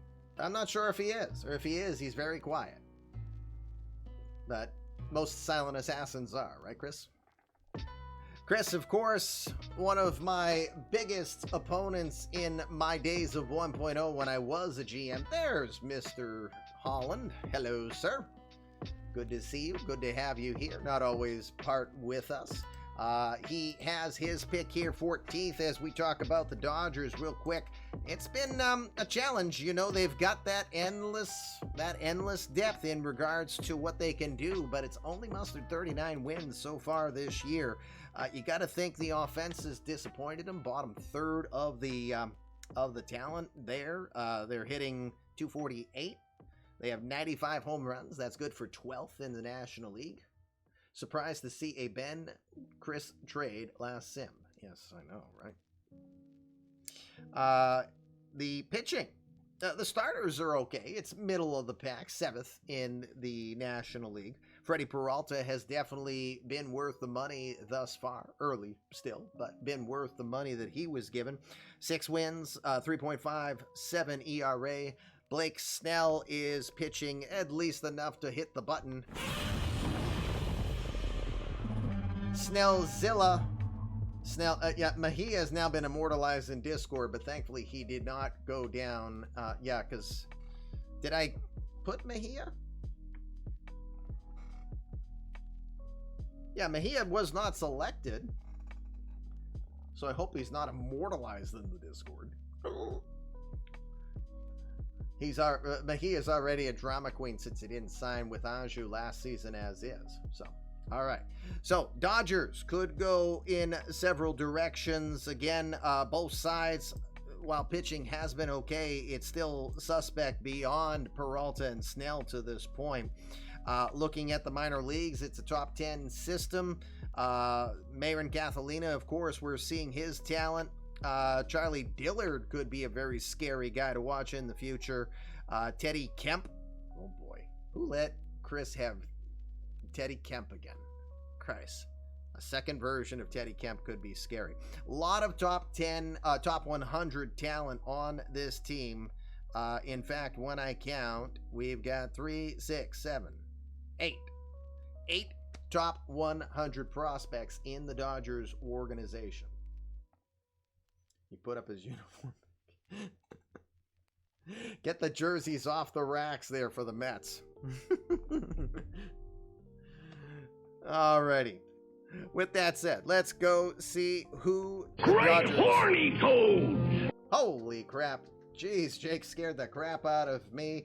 Of course, because I don't have it there. Shoot, let me see. Can I get, because Danny did it earlier and I wasn't able to offer it then. Shoot, I won't be able to. My Stats Plus, not my Stats Plus, my Streamlabs has already removed it for me to be able to show you Yosemite Sam. But thank you, Jake, very much for the 10 gifted subs. Appreciate that as I write that down before I forget. All right. We have a selection for you guys to see. Now, Jedi Cats. Get back so you can see Jedi Cats at least.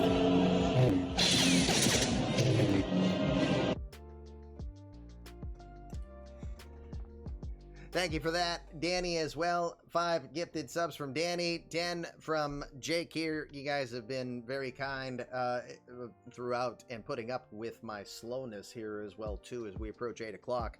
We're only 14 picks in. We really got to move. Here comes the 14th selection of the draft. Now Tim comes in.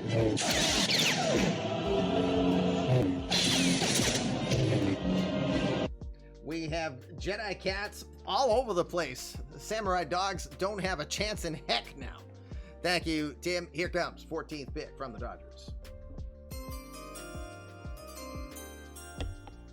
Mr. Audit has been warning you. Don't sleep on the deer, because you will be in the headlights. No, I said that. Rob Deere Jr. has been selected by the Los Angeles Dodgers, the baby buck. From Nebraska, originally from California, played for the Cornhuskers. Phenomenal power. Was injured a bit during the season, so he struggled with his power, but he is still rated to be near top tier talent.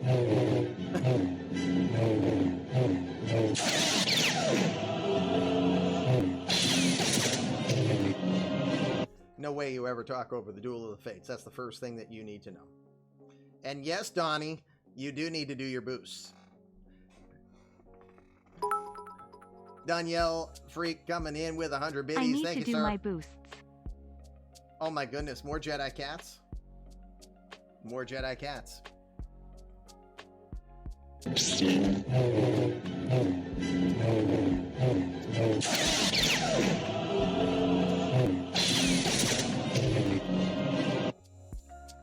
Uh-oh. Shots have been fired in the chat. Rob Deere in the Headlights is reminding you, everyone who passed on me will be remembered. Rob Deere Jr. has made the Los Angeles Dodgers organization phenomenal power. He's a respectable outfielder. Could use a little bit of improvement on that. Not going to be your fastest guy. 6'4", 235. Definitely has a lot of muscle and definitely is going to be looking to put some balls into Chavez Ravine as best as he can. He's got a lot of potential here. We really like what he can do. And of course, we love Rob Deere in the Headlights as part of the community. So we look forward to it. And again, Chris, we know you're not always available for doing Game of the Night, but you could always tap guys that are in the organization, community created players, to be that person. And if Rob Deere in the Headlights wants to, he can manage Dodger games for you going forward. Holy crap.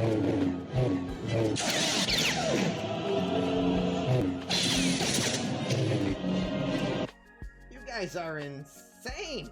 JR coming in with 5 gifted subs now. Guys, thank you very much. I mean, what did you start? Holy crap, it's a lot of love out there. We thank you very much for that.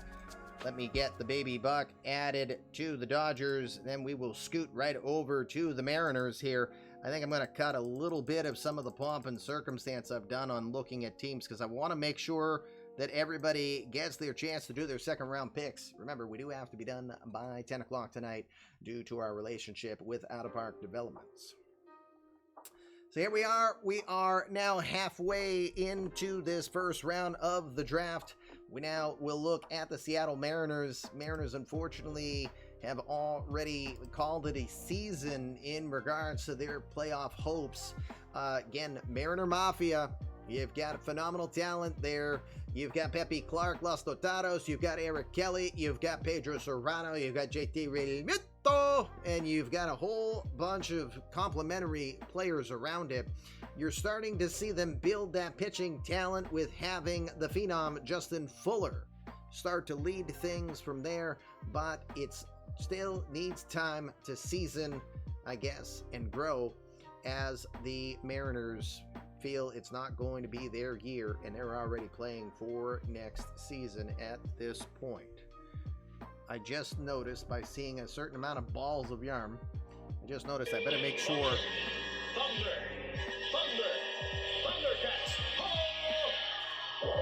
I had to make sure I had the volume on once I saw how many balls of yarn Danny had. I was like, oh, I think, yep, here it comes. Danny calls for Lion-O and the Thundercats as he spends 5,000 balls of yarn, and that will get him a +6 boost on his player. Like he needs any further, right? I know that's what the chat is saying. Alrighty, let's go take a pick at the halfway point. Where are the Mariners going with this selection?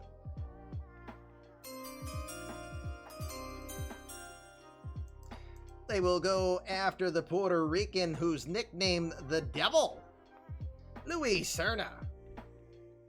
Serna, who did join his family in the Midwest, lived in Oklahoma with his family after being moving from Puerto Rico. Played his ball for Ole Miss. He was a sophomore this year. He went 9-4 with a 2.45 ERA. Throws mid-90s with the fastball. Very sharp curveball that's kind of in a slurve category. Still working on a changeup and knuckle curve. Both have been graded to not be anything more than better than average, to potentially even below average. So there's always worry there that if he does not get his secondary pitches to work better, that it could possibly bite him in the you-know-what down the road. But he's a good overall talent, will throw a good mid-90s fastball. Actually even doubles as having some good offensive talent too. Wouldn't grade him as anything more than an average talent if you put him in the field. So we'll call him a poor man's two-way player. But pitching is what he does best. He's going to have pretty solid control. He's going to get a fair share of strikeouts, and he'll try to keep the ball in the yard, which is pretty important over at T-Mobile Park. Luis Serna, he's going to be drafted here with the 15th pick by the Seattle Mariners. Halfway through this first round of the draft. Again, this is the slowest part of the draft. You'll be surprised at how quick the second round will be, as everyone's pretty good about having themselves ready to go on that portion. Let's scoot on over. 16th pick of the draft goes to the Kansas City Royals. The Royals have been working on a few different things themselves under new management, with Matthew Bellows, Minerva as you know him, being in the situation. There might not be, if you were here yesterday, you may have heard some specific tones, and you may know where this potential pick is going. I think the team has a lot of upside. They have they have a very deep farm organization right now. You got Alejandro Rosario, who's starting to develop himself. He's a top 5 eMLB prospect. They've had pitchers, unfortunately, that they have lost due to major injuries. Captain Barbosa, Jorge Barbosa, was lost for the year, which might have cost them the opportunity. And again, we've had some question marks in some of the moves. Bringing Kyle Hendricks in, bringing Nate Eovaldi in, spending as much money as you can on a very thin budget in Kansas City on veterans, wondering exactly if that was the right direction or was the youth movement still the push. So the team has been playing well enough to win 41 games. It's a step in the right direction. They've had some nice pleasant surprises, from getting a role player, Manuel Margot, signed on a 2-year deal, hitting .296 so far this year. think they're happy with rookie Lucas Parker, community-created player of Limsol Gaming, who's got 15 home runs this year himself. Probably even surprised by Petey Halpin with the 280 average that Halpin's brought to the season so far. But Royals have already made some adjustments in their situation. They did trade off the more steady arm of Connor Siebold to the Orioles in exchange for a prospect along with Matt McClendon, who is a 1.0 name. McClendon has not had a good season at all so far in his one start with the Royals. It hasn't gotten any better, but plenty of time to see how that one will go. That's a bit of the story with Kansas City. Their pick is in. Let's go see who they select. If I actually have it ready to go, I do. Let's go.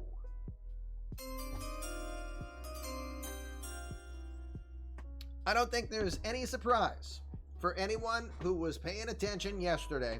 As he said himself, his player was considered top 4. It was even rated to be the best according to OSA. I still think OOTP is drunk when they make that darn mock draft. But there's absolutely minimal shock that Matthew Bellows selects his virtual player here with the number 16th pick, because he warned you, if it's there, he's taking it. And I can't blame him. The 5'8", 230-pound player, combination, both catcher, but also been working it in left field, and he is really adequate for considering his size and his build. He is a very solid defensive-minded player. He will play a solid left field. I bet he'd even be a pretty solid center fielder if you gave him the opportunity. Definitely looking for power. He will definitely be trying to put as many balls into the fountain at Kauffman Stadium as he can, but he could probably do it with the capabilities of what we've seen so far from Lucas Parker, who's hitting in the 280 range thus far. Got to think that Bellows has the similar ability to do so. The one thing that might be the question mark for him is his ability to work the plate. He's been known to be a little bit free swinging, and that could put him in some tough counts against some top pitchers. Again, that American League Central has gotten more and more competitive as time has gone on. But pretty solid pick here. Matthew Bellows, Mr. B, congratulations. You got your man. You are going to the Kansas City Royals. I think you are very happy with your 16th pick overall, and I can't blame you, to be honest with you. Let's get Mr. Bellows on the board here, as we are now in the second half of this first round. Let's get right over to the Milwaukee Brewers. Brewers, if you're not in the Discord, but he is in the parking lot taking ground balls between the cars, kind of sad. Yeah, mad at the commissioner, threatening the commissioner's life for calling him, and then, swerve. Absolutely funny. So, back on to the Brewers. If you're not in the Discord, what the hell are you doing? First and foremost, join us in the Discord so you get this full eMLB experience that you are getting here tonight. But if you are not, holy crap. Guys, thank you once again. I totally forget that there was another hype train going on.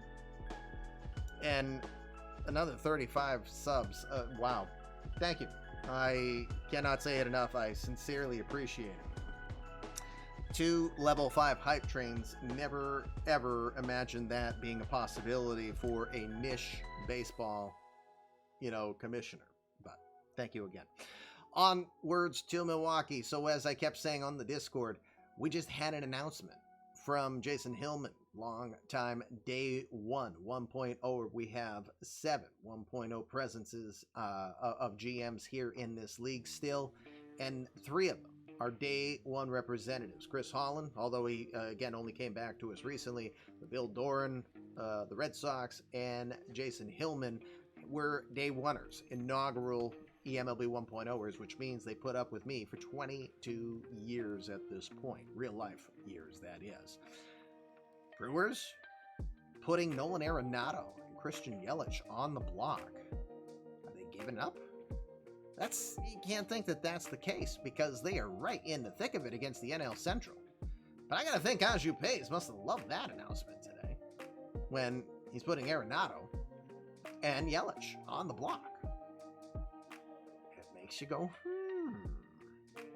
Who knows? But anyway, Brewers, 17th pick here in the draft coming up. Take a quick peek at what they've been doing, and this is a bit where the surprise is because Yelich is doing all right. He's hitting 270. Of course, the team, the best offensive talent on the team is community credit player D-Mac, Darius McKenzie, hitting 320 with 17 homers at this point. Jordan Suarez has played all right. Chris Flexen, the human white flag, he could be better, but his ERA is still under 5 with 7 wins so far this year. Losing Walker Buehler for injury, though, definitely did hurt some of that opportunity. They will get Keston Hiura back with his fractured wrist soon, and that could be helpful to them. Robbie Ray also needs to stop getting himself Robbie Ray needs to stop getting himself suspended as well, too. So let's go. As I pull up the pick, I forgot to pull it up here. There he is. All right, let's go with the 17th pick of the draft is coming right now.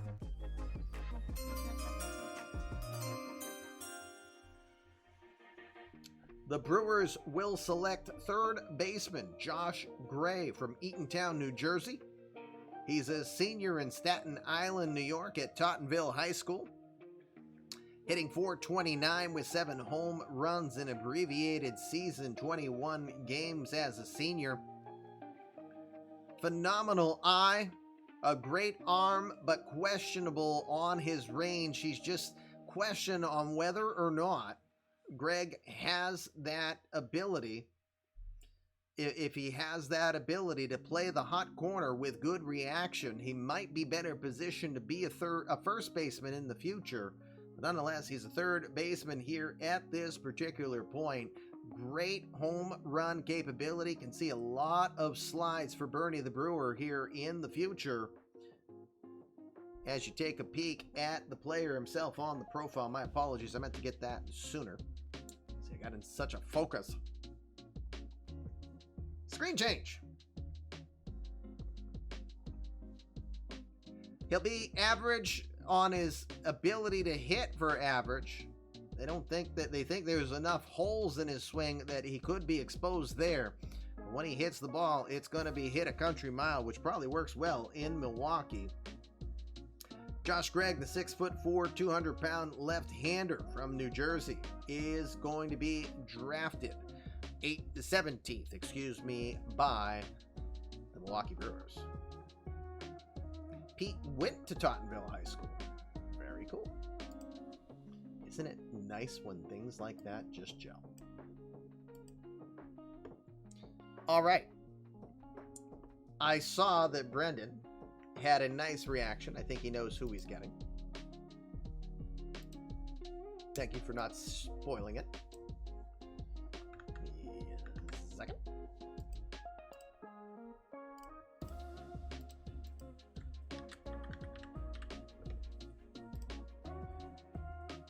All those guys were on the big board, says Charles. And Pete sharing some more Tottenville stuff. Had one of the best baseball programs in New York when you went. Even better to know. All right. 18th pick in the draft going to the Brewers. And the Orioles. The Orioles have been going in the right direction here the last couple of years. Building on the talent on the pitching side, as well as having a good complement of offensive talent, bringing in Alex Verdugo, who's looking on pace to try to win another batting title. It'd be his 3rd overall and his 1st in the American League. Michael Busch has been a positive since coming over to the team. Khalil Lee, who's been signed to an extension, seems to have made sense, as we're hearing that the Royals might be moving Chen Feng Chen on the way out already, after only a half season. The team has had injuries to Nick Spence, but still hitting 13 home runs to this point. Buster Bluth has been adequate, if not really stellar, 273 average with 7 homers. There's been talk that Bluth might be getting a change of scenery. But Ethan Knight and Jim Reed, the nutball Jim Reed, as well as Ethan Knight, who arguably might be the best pitcher in the American League overall, both have 9 wins on the year and have the Orioles with the second best ERA at 3.86 so far to this point. So where do you go if you are the Orioles? I think Brendan already knows, and he's like, just hit the dang button already so I can cheer. Here comes the 18th pick of the draft.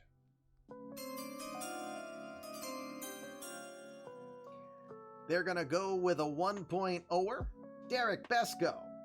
He's a senior for Marietta. Besco is 21 years old. He'll turn 22 in September. He was saying that. See, I told you. So quickly, because he's a 1.0er, here's important data always show you. Besco he had injuries in 06. In other words, after his injury, he didn't pan out well and he wasn't used properly. As far as I was concerned, he ended up retiring pretty young. This is a 2019 file. He retired at 33 years old, hitting .302, just short of 1,000 career hits. So his 1.0 record looked like it was going to be a very respectable. We can't put him in the story of a legend, but Besco was a solid overall player when he was used. And I don't think it's necessarily because at the time, our 2000 and 2005 seasons were done under high heat baseball before we transitioned to playing in out of the park. As you look at the 2.0 version of him, the Blanchester, Ohio center fielder, 5'10", 200 pounds, phenomenal contact ability, pretty solid home run hitter as well, and he can get the bat on ball. It's going to be a good player. You can see him being a solid regular, no matter where he is, with the ability to get some all-star nods. I've got to think. Besco probably could rival, especially in a park like Camden Yards, even though Brendan did recently extend left center field a bit here to make it harder on righties. He's got a lot of potential to be able to hit some pretty decent hitting overall. 368 average with 14 homers and 71 RBI with 32 stolen bases in his last season as a senior in college. Gotta think that Besco is going to sign with minimal issue to joining the Redbirds, and where he's already fairly seasoned, I don't think it's going to be long before Besco could potentially get into this field. I think he is best positioned to be able to join Alex Verdugo and Khalil Lee in center field, which I think is currently being manned by Alex Horton. And in checking on how Horton's doing, that's an early start. It's an early peek on whether or not Alex Horton's the right fit. Besco may be the answer that the Orioles are looking for. So they're happy with that selection. Congrats to them. 18th pick is officially in. Let me get that pick redone here.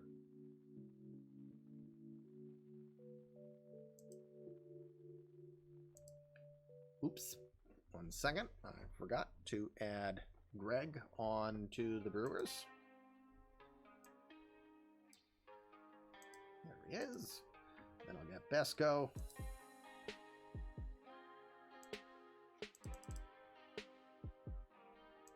Boom. There we go. All right. On to the number 19 selection we have in the 2025 draft.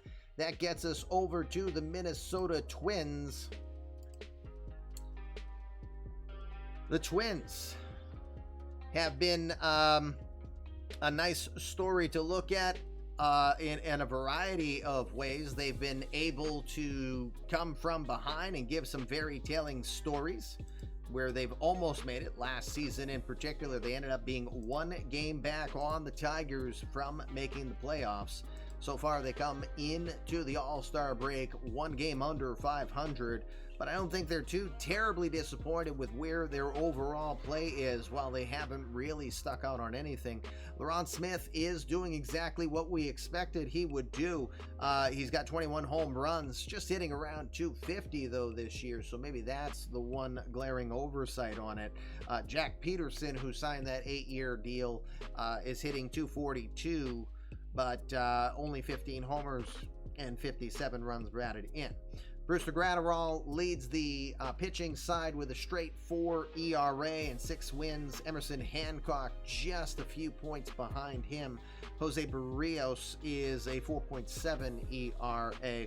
The starters are 11th best in the American League, so there's definitely ability to move and work from there. The pick is in. Let's take a peek at who the Twins will select.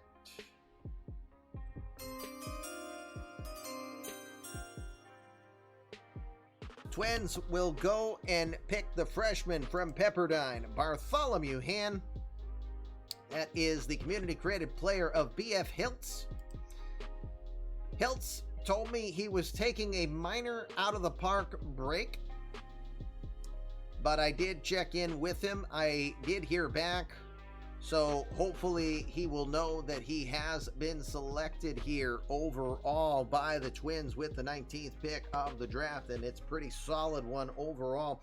Phenomenal catcher. He calls a pretty good game. The arm has been assumed to be average, but he will still be a danger with his ability in regards to calling games, especially if out of the park 23. It's our first chance to talk about a catcher. If out of the park 23 and this new catcher framing, they say, works or pans out, then a player like Hand could benefit from that big time.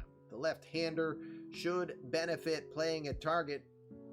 Good average. He's going to be average to above average in regards to his offensive talent. He will be tough to strike out. Does hit balls more on the ground from time to time, but he's not a pure power hitter, meaning that he's not going to try to pull it into the right field seats. He will work it to all fields as best as he can. I think it's a good overall pick here for a team that could have gone in a few different directions. This tells me with a selection like this, their hope is to have Laurent Smith playing first base much more than being a catcher, which I think may be better for his overall long-term development. But Bartholomew Han, Bearhand, as he is nicknamed, has been selected with the 19th pick by the Minnesota Twins. And with that pick in, just putting it in on Stats Plus, that'll get us over to the Philadelphia Phillies. And Whit Patel will get his first selection here in a moment. Pick is in. Phillies might be a bit of a surprise. I don't think many people were giving them a lot of assumption. Again, it was fair to think in the National League East it was just going to be the Nats, the Braves, and everybody else. But it's been anything but. You've got the Phillies 2 games over 500, which is good for third, but only 3 games back. That tells you how tight that division has been so far this year. From a farm system standpoint, that might be, if I recall, that might be one of the biggest worries for them. They do have a couple of top 100 prospects in the system. Both are pitchers, but it's a pretty sharp drop-off from there in regards to what they have to offer for the organization. Bryce Harper, of course, is still the leader on this team. 23 home runs, 284 average to this point. Jake Lamb is still a home run hitter, but just not hitting for average. That's the thing. Not many people are hitting for average on the team. Just a 247 clip to this point. But they are 4th in the National League with 112 home runs to this particular moment. It's the starters who have struggled that are not named Tyler Dyson, I should say, as Dyson surprises everybody as the 11th best, with 11 wins, I should say. Tecker got drafted. Congratulations, Dish. You were drafted 10th by the Cleveland Indians. Congratulations to you. We're now on pick number 20. That pick is in. Let's go see Do I have that pick ready? Yes, I do. Let's go see who they select.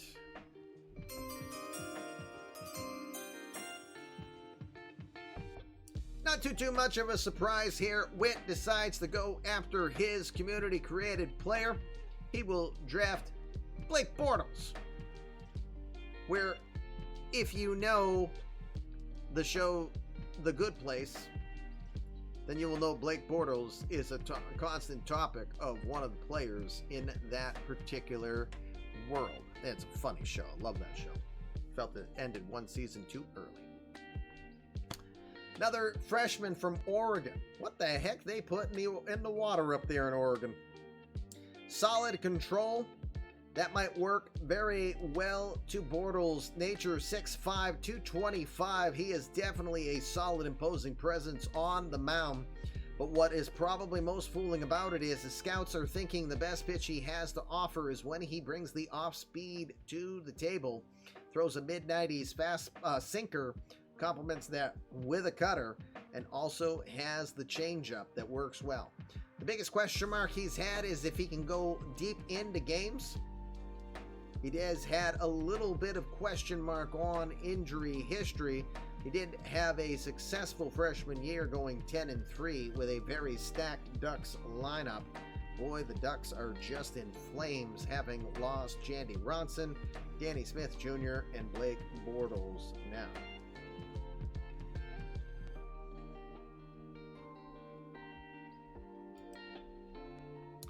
Blake Bortles has been selected with the 20th pick overall in the first round.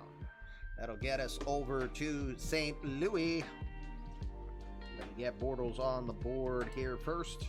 And the Cardinals, Anju Pays coming in with the 21st pick on the draft.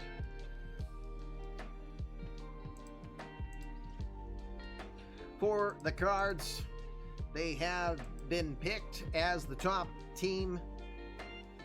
They have been picked as the top team in the preseason predictions. They were predicted to run away with the National League Central Division. They find themselves just a half game ahead of the Cubs, 2 ahead of the Brewers at this point. Dominic Aguilera has hit pretty well, 301. He's also leading or tied for the team lead with 17 home runs. That was probably unexpected. Jeremy Frank, boy, you thought that he was that Anju Pays was absolutely nuts, drafting a player that hadn't thrown a pitch in the majors to a 6-year deal with the price tag that he had.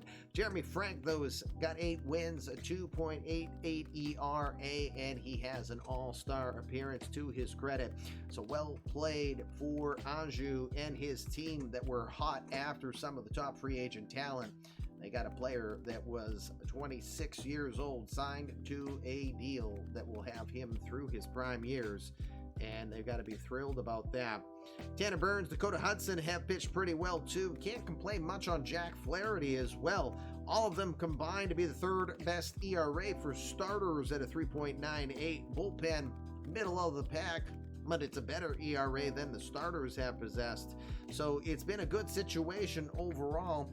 You know the story with St. Louis. It's those mysterious vanishings of the offense where it just seems to flame out. It's like they just forget how to hit for a while, and if the pitching doesn't keep them going, where does it go from there? So let's see what the 21st pick is, because Anju tells you he's shocked his player's fallen. He knows who he's got.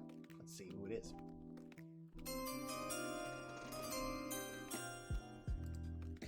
They will go after another Canadian. It's the 3rd Canadian this draft from Montreal, Quebec, Canada. Community-created player of Avaderci. It is the Little Hawk, Andre Dawson. Unlike the Dawson, the original Hawk, Andre Dawson III doesn't bring the home run prowess. He brings speed, he brings contact, he brings average, and he brings outfield. Been molded and discussed to be trying to emulate a Tony Gwynn-like approach to baseball, but he definitely has much more speed than you would think Gwynn has. The 6'1", 215-pound center fielder should project to be an above-average center fielder, to have 25 to 30 stolen base potential, and to be the type of player that can hit in the 300s while probably setting the table at the top. This might move Aguilera when Dawson is ready. This might move Aguilera to a different spot in the lineup, or Dawson might be given a more conservative role and play at the bottom of this lineup. But as Aju's saying right there, he was looking for a leadoff hitter, and he thinks he's found his man. Because, again, Aguilera, not necessarily someone I thought would be created in a leadoff role, but it's worked for him to this point. So, Andre Dawson III, the 19-year-old from Canada, just drafted by the St. Louis Cardinals. Whoops, wrong button. My bad, I hit the wrong button. Sorry. I knew I was going to do that at least once, too. Ah! Come back here, varmint. My left channel is practicing. What? I don't notice it.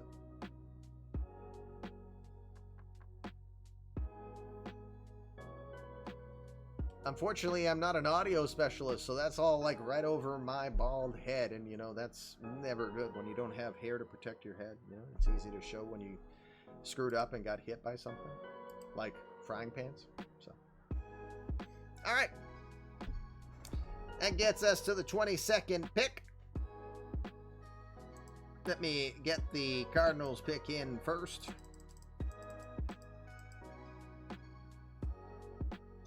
There's Dawson, drafted. All right, to the 22nd pick we go here in the 2025 draft. Excuse me for a sec. Oh,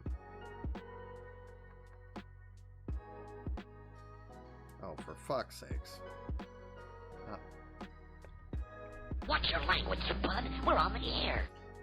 If I get a text from my wife and I immediately drop an FFS, then you know that it's one of those, you know, eye emoji, you know, the eye roll emoji. Yeah, exactly. All right. Onwards we go. I'm moving on from that pretty darn quick because no, thank you. The wife is trying to have me buy tickets for Fenway Park for the Outdoor Classic and freeze our butts off next season. It absolutely sounds like something I want to do, but dear God, I can just imagine the mortgage I'm going to have to take out for that. Houston Astros. The commissioner of the Pac-12 has just announced that the Oregon Ducks AD has reached out to his office requesting the men's baseball team be allowed to play with only 7 players, as they fear they will not have a team in place by the end of tonight. Funny. All right, on to Houston we go. Astros have always been in the thick of things out there on the West.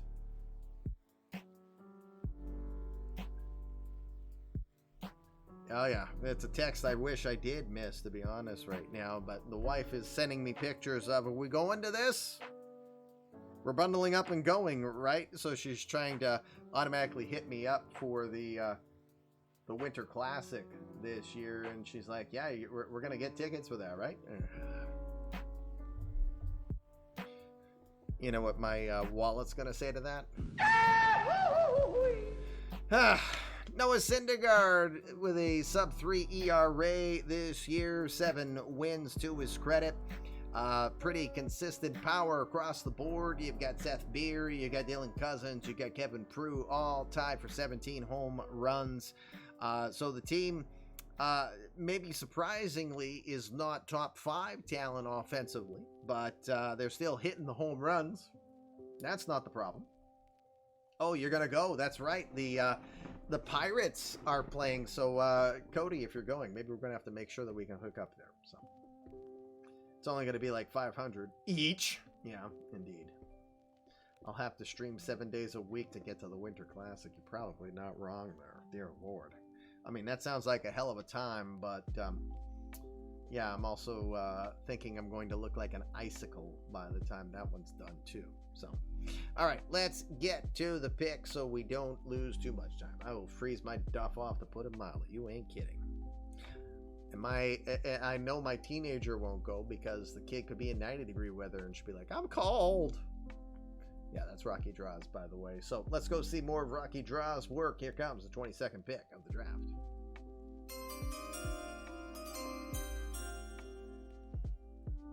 It's our first Ruben, who's also got some nationality in the Netherlands, Sven de Bruin. He's a senior in Wisconsin at West Dallas High School, or Hale High School in West Dallas, Wisconsin. 6-0 this year with a 0.68 ERA.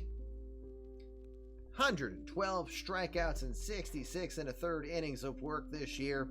Hard sinker down in the zone, low mid 90s. Complements that with a splitter as well as a curveball. Does have a changeup. They're saying that's the pitch he needs to work on the most. Could also be a possible hitter in the outfield, as he has some solid power, just not the biggest contact. He could definitely be a pinch hit type of player on off days for him as well. But Sven de Bruin, expected to 5'9", 150 pounds. You got to question if he can pitch long term as a skinnier player. He's committing to Pepperdine already. We'll see. Excuse me. We'll see if the Astros can lure him away from Pepperdine and join the organization here. He's got great movement. He's very hard on the pitches. He will get a lot of swings and misses through the zone. And he's pretty solid with his control, so he'll keep the walks down as well. He did only allow 10 walks this past year during the season. Sven de Bruin, selected 22nd overall by the Houston Astros. Hold on a sec.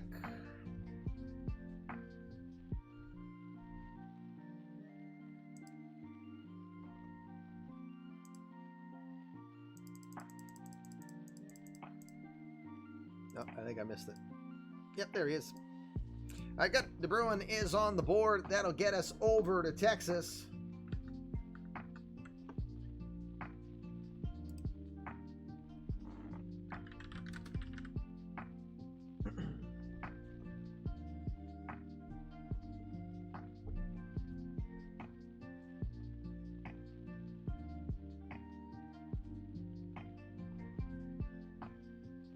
We'll see if I do this right. The Rangers are coming up. Jamie's already excited for his pick, so we'll not have him wait too terribly long here. Quick peek at the Rangers. The Go-Go Rangers continue to be just that. They're first in the American League, 92 stolen bases on the year. Of course, that's led by last season's stolen base king, C.J. Abrams. 30 stolen bases this year, just one ahead of Jose Merriman. But still, still very much a part of their game plan. You've got several players hitting in the high 290s. You've got Danny Bradford, C.J. Abrams, Jordan Cage is hitting in the 260s. Bradford, this team's not known for their power still 14th in the American League in 79 with 79 home runs. But again, they are top 5 in runs scored and batting average due to the production they do. It's the pitching that is the most positive part of their game. Brett Martin, Cole Winn, Hans Kraus, all with low to mid 3 ERAs, and not to be outdone, Sean Reed Foley with a 4.06. The worst ERA on the team is Anthony Kay, who's 7-5 with a 4.24 ERA. So pretty solid. And the defense too. Yeah, your defense is also number 1. The zone rating is 2nd. Defensive efficiency is 1st, and you're 6th in the American League with 66 arrows. This is roughly the middle of the 7th first round, so too funny. All right, let's go make that selection. Pick number 23 is in. Here it comes.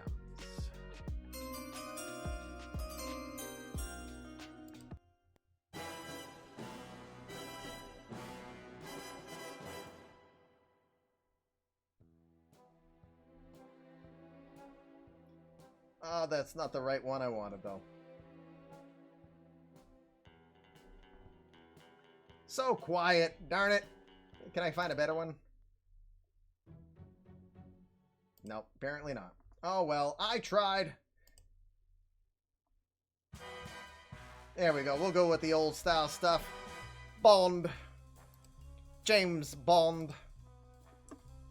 Fun fact.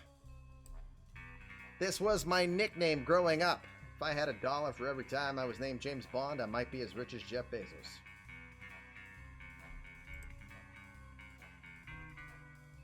The Big Bopper. Community created player of Tranquil Hill Farms. Our new friend. Congrats to Tranquil from Truth or Consequences, New Mexico. That's the second player that's been selected for Truth or Consequences, New Mexico recently. Plays for Eastern Michigan this past year, 328 average, 8 homers, and 40 RBI.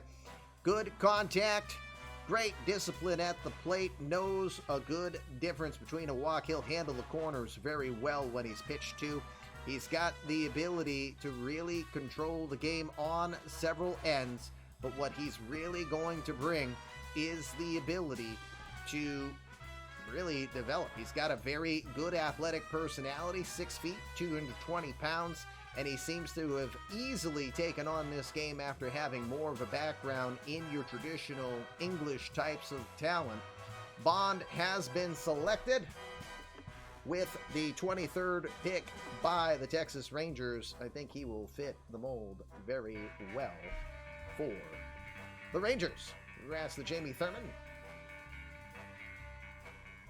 Don't think Tranquil Hill is here right now, which is sad that he wasn't here to see his pick. And perfectly just in time to let the music finish right off. That worked perfectly. All right, we'll take it. All right, back to the regular show we go.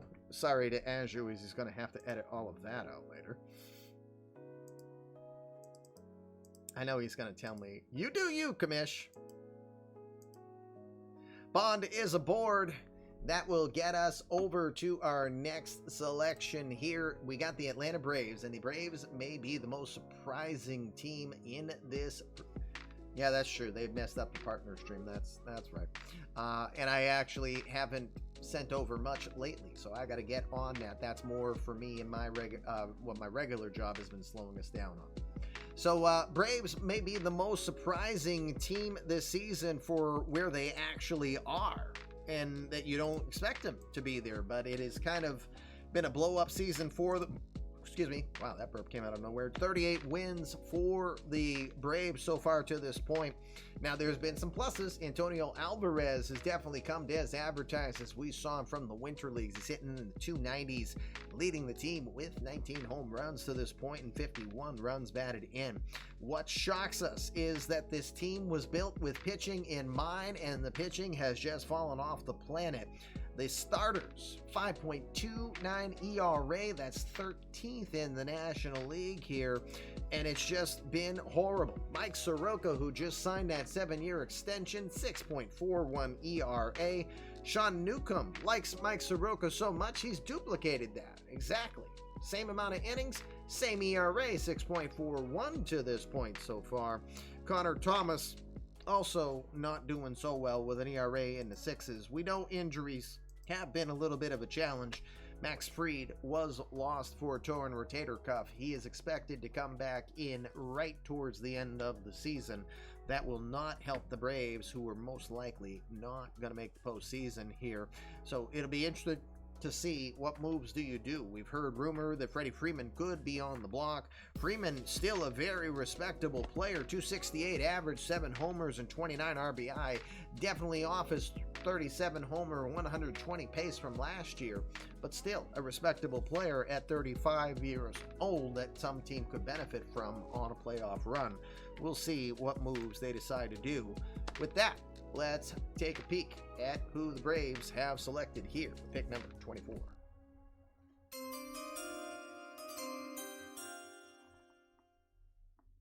The guy Cody wanted to make sure, is he in the file yet? He is now. Jason Dominguez, the Martian, the first of the real-life players that are added to the file after we got there and after I finally figured out how to more properly import them. Jason Dominguez has officially landed in the eMLB universe. Yes, I know he is older than this if it was 2025, but he is 18 years old, the Dominican from Esperanza. Phenomenal overall player, heavily advertised as one of the top talents to come. Of course, he wasn't expecting to face a Jandy Ronson, a Reddit, or a Danny Smith Jr., among many others in the cast. He will fall the 24th. The senior, playing his ball in Florida at the Carlos Beltran Baseball Academy. He's committed to Cal Poly. We'll see if the Braves can lure him to coming to Atlanta. Jason Dominguez has been selected by the Atlanta Braves. No, I did not, Aiden. It could also be that you might be using multiple. You could be using multiple and might not be properly tagging. We'll have to check it later. It's not something I can fix right this moment. It is a real-life MLB player, and you will start to see more of those, especially once we transition over to 23. It's tagging Shamrocks. All right, again, get back to me when I'm not doing the draft so I can actually address that. All right, that gets us to the 25th pick, and that means that's time for the Tampa Rays. What does Tampa need? Well, not much. Tampa's in a pretty solid spot, perennial playoff opponents. 51 wins to this point on the year, so no surprise there. They scared us a little bit when they traded off both Adrian Peterson and Keibert Ruiz, and then exclaimed, "Never trade with Detroit. It's like they're always getting better." Who's trading with Detroit? But Tampa. Got you, Charles. Austin Meadows, Fritz freaking Flaherty. Watch your language, bud. We're on the air. Duck Fricassee sounds pretty good this moment. He forgets my contract.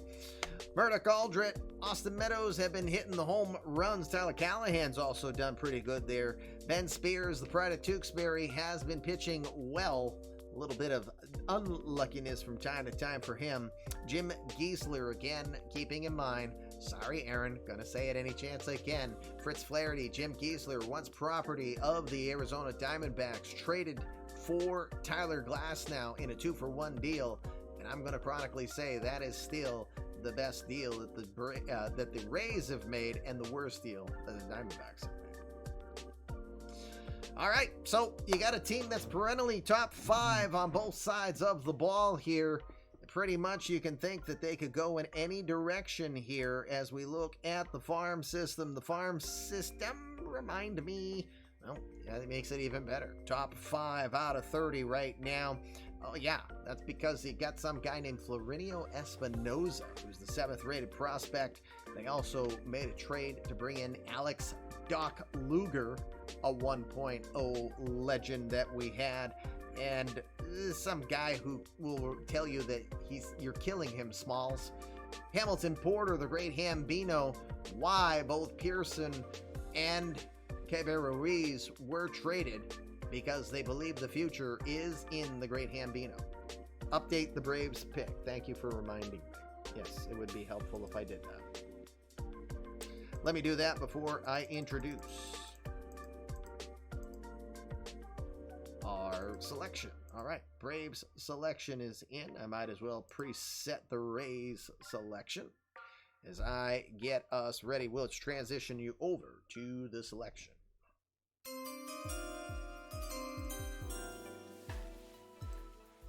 Rays will select the senior from Pembroke, New Hampshire, Chris Bush.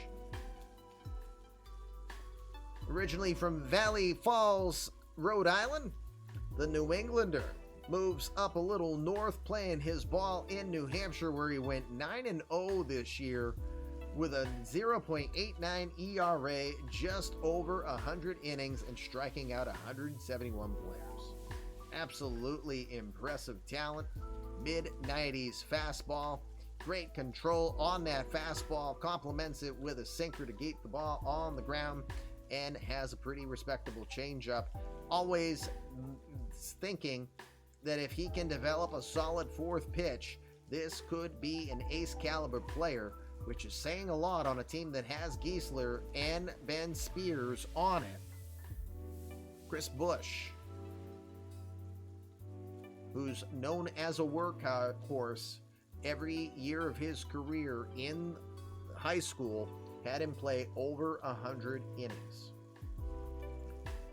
Solid pick by the Rays. No surprise there, Chris Busch, a member of the Tampa Rays. That gets us to the Pittsburgh Pirate. The Pirate. Did I put the pick in? Yep, let me get the Pirates pick set up here. Now, it's been an absolute interesting season for the team that was a phenomenal performer last year. As I pull up the history real quickly. Like tiny heinies. That's funny. As a reminder for the Pirates, 94 wins last season. They won the division, but unfortunately it was a flame out. They thought that they had the talent to go all the way to the World Series. Not that year. And there was an expectation that they were going to be big this year. 2 games under 500 to this point, 4th in the division, 7 games back, so there's still hope nonetheless. But a lot of changes had been done as well. Big surprise that they traded Judge Dozier away, went after Speedy Dave Spitzer. Spitzer now back in the minor leagues, not looking ready for the majors yet. And they bring in some defensive talent in Slick Nick Ahmed, the 35-year-old, who actually is hitting pretty good for his small sample size, hitting over 300 with 3 home runs. So he's liked the move to Pittsburgh pretty well. Edgar Barrios signed to an extension, absolutely not going to cover off the ball. 343 average, 27 home runs this year. Cody Koshin, whichever side he's on, he is doing it well, hitting 2.59 ERA with 9 wins this year. 9 home runs, just a 210 average, but still 9 home runs in 61 games at bat. So Koshin is still providing what they need on both ends of the ball. Carter Stewart's been a nice positive as well, too, with a 2.65 ERA. Kyle Freeland trying to reposition his value for this offseason. Well, a 4.1 ERA isn't terrible, but it could be better. Pirates came into the All-Star break with the best starters ERA in the National League at 3.52. Let's go take a peek at what the Pirates will select.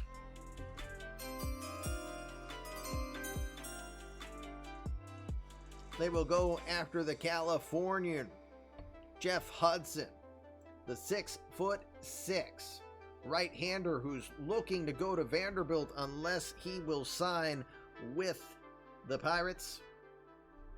As you see the look on him, not a powerful thrower, working mostly with the sharp cutter, a very good off-speed pitch, and a very good breaking ball that he brings to the equation.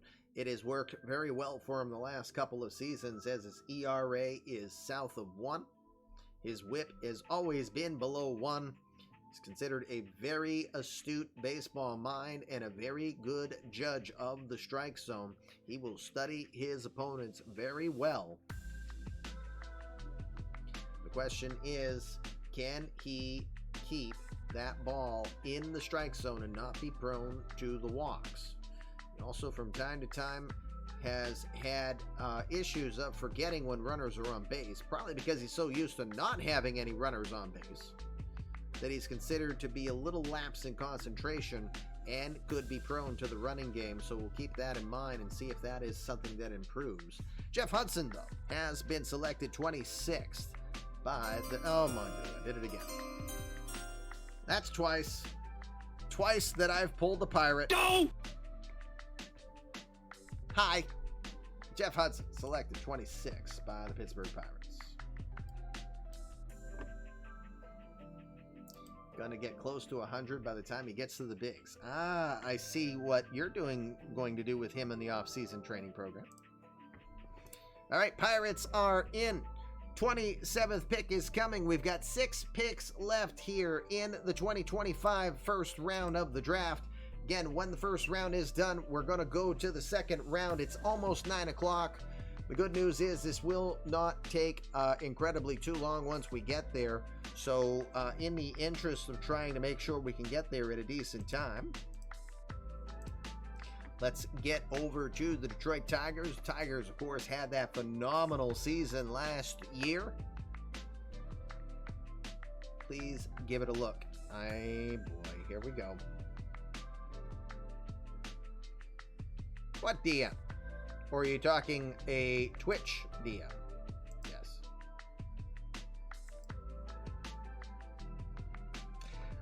The answer is no. I've got to say no, because then that's an unfair advantage to you over anyone else. If you're talking about your comp pick, nope, the answer is no. I have to stand firm on that. Otherwise, I have to make adjustment in the future. So, you'll be able to do that with your second round pick, third round, and anyone else, but the second pick that you'll get is nope, that will not be changed. So the official answer is negative, Ghost Rider. The pattern is full. Tigers are up. Bobby Witt Jr., Kyber Ruiz. Hey, that guy that Tampa said not to do. And Cedric Mullins, of course. Cedric Mullins has looked very impressive. Yes, I understand. Last pick on the list. Understood. All right. Actually, yeah, we're getting close to 9, so let us move it so we don't tempt the fates with Out of Park tonight.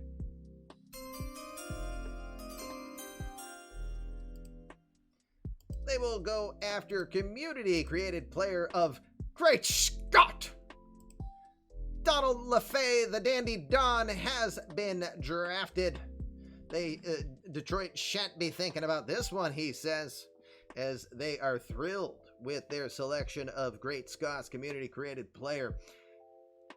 The Jersey native, playing in New Jersey, at Jersey City. I'm going to have to get that clip from Scrooge. Go back to Jersey, you moron! I can imagine LaFay telling people to do that. Solid contact, great home run capabilities, which you need when you play in the deep part of Comerica. Smooth hands out there has been his story. He has great range ability as well. LaFay looks like he could be a solid long-term player for this Tigers squad. Because again, Mullins is not getting any younger. They've been playing with Riley Green, Tyler O'Neill, and Ian Happ out in left. LaFay, assuming he'll need a little bit more time, looks like he is slated to play a corner spot here down the road. Great arm. Could see LaFay being as a right fielder as well here. So congratulations to Great Scott getting his community-created player selected by the Detroit Tigers here in the first round with the 27th pick of the draft. Over to the Arizona Diamondbacks, the 2023 World Champions, who tried their best to be a repeat performer, losing to the Washington Nationals last season. Wait, what?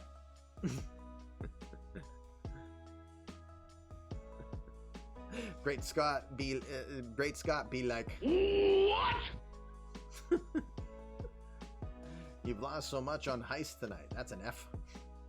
All right, on we go for the Diamondbacks. Several ways that you could think that they might be thinking of going. They are 2 games below 500 again. anyone not named the Padres this year has been struggling in the National League West. No surprises in certain places. Aaron Cross is still playing very decent with 10 home runs this year. Alec Thomas continues to hit the ball very consistently. Ha-Sung Kim has actually started to look more impressive after looking a little lost coming over from the Korean leagues. Glasnow, again, we picked on him earlier, but Glasnow has 6 wins this year and a 4.18 ERA. What may be surprising and what might be the Achilles heel for the Diamondbacks this year is the lack of help from Trevor Bauer and Juan DePaula, mid-4 ERA, but Bauer 1 full run higher than that. The team is 12th best with scoring runs, so scoring runs has been the problem. And the starters' ERA, it's a mid-4, which is good for midway in the pack in the National League. So, Diamondbacks, like any team, would like to get a good, solid player here in the first round. Looking at their farm system, they could use it because they are 26th out of 30 with only 3 known players in the top 100. Although one of them is Jimmy Hernandez, who's just making his debut in the majors, and he was a 1.0 legend with the San Francisco Giants. Let's go see who the Diamondbacks have selected here with the 28th pick of the draft.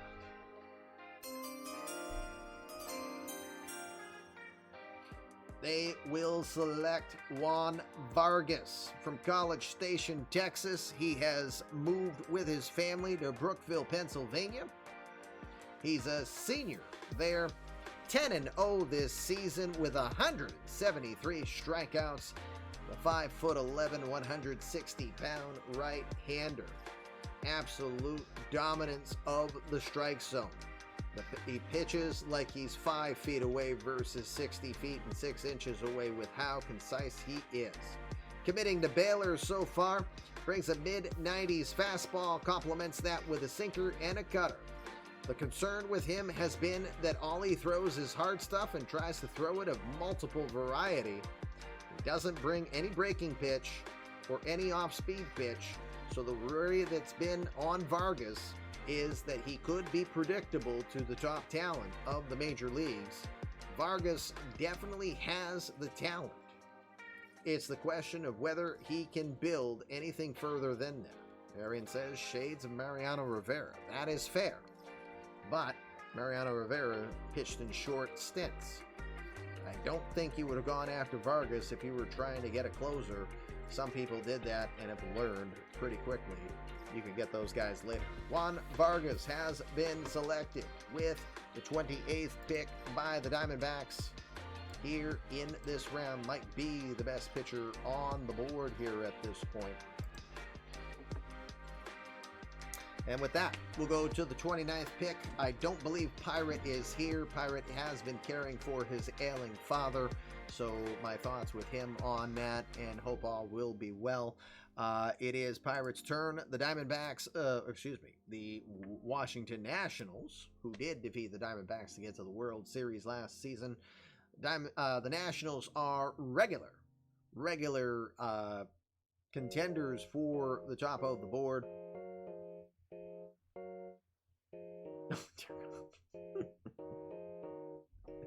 Look at JR trying to set the table and have stuff be scripted, you know?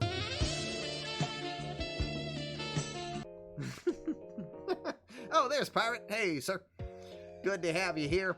So again, Nationals, 8 games over 500 to this point. They have been firing on pretty much all cylinders. You name it in the offensive category. They're first in it.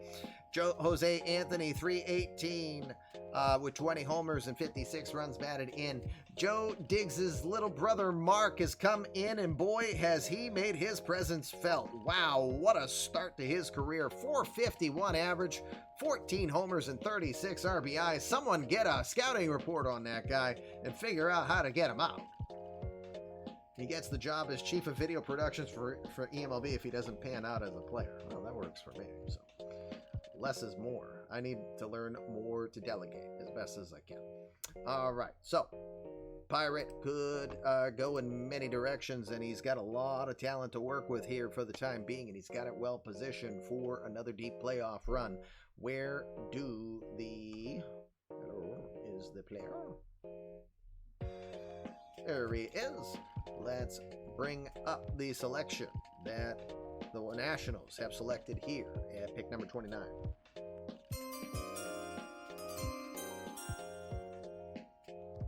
I will do that in a moment, Legacy. Thank you. Luis Castellanos will be the selection by the Washington Nationals. The Puerto Rican will be playing for the Puerto Rico Baseball Academy. He's 6'3", 185 pounds. Great doubles type hitter. Solid connector. Can see him being a specialist in what the Nationals are known for. Yeah, at one point in life, he changed your diapers. Very true. Castellanos could probably fit in very well, as the Nationals are a well-known hit-and-run type team with a lot of aggression out there. He has committed to George Washington University. We'll see if the Nationals can convince him to go to D.C. outright, as he has been selected by the Nationals here with the 29th pick on the draft. All right, give me a moment. I am 3 picks back. I apologize for having done that. Put Castellanos on the Nationals first. Oh, Danny just made life easier for me. No, wait. He just showed me what's on the list. Never mind. I wasn't making life easy for me. Thanks. Thanks for nothing. I'm kidding. All right. It was Donald LaFay over to the Tigers. Making sure I don't screw anything up here. There's LaFay.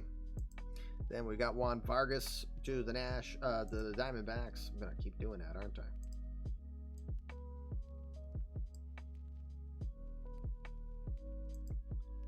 Vargas, and then Luis Castellanos.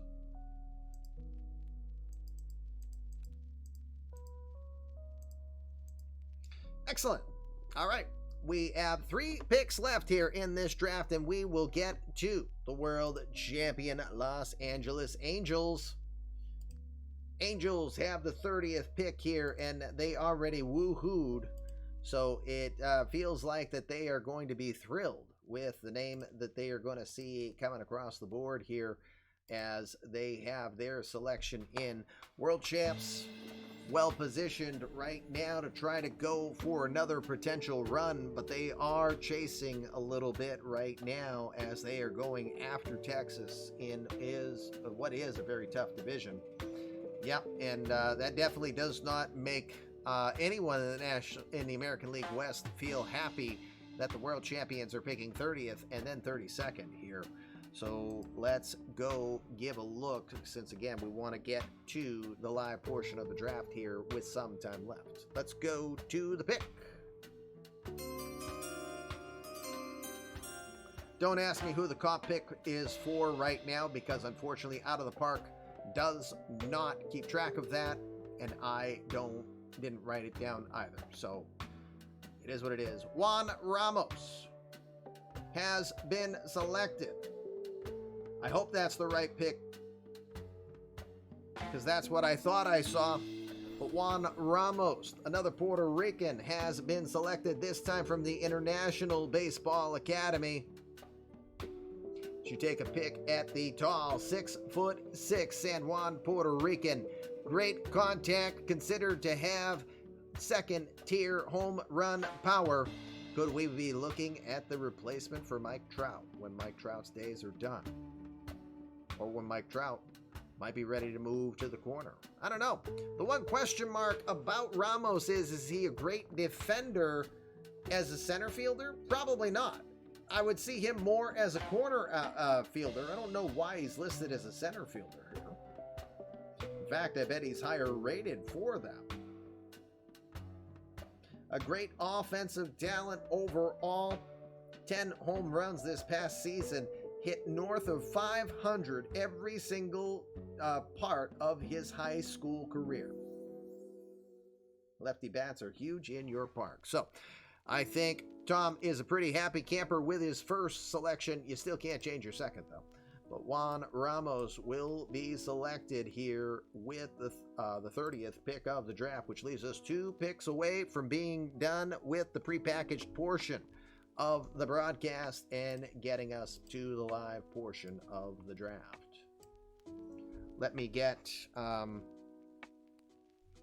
Ramos into his proper spot.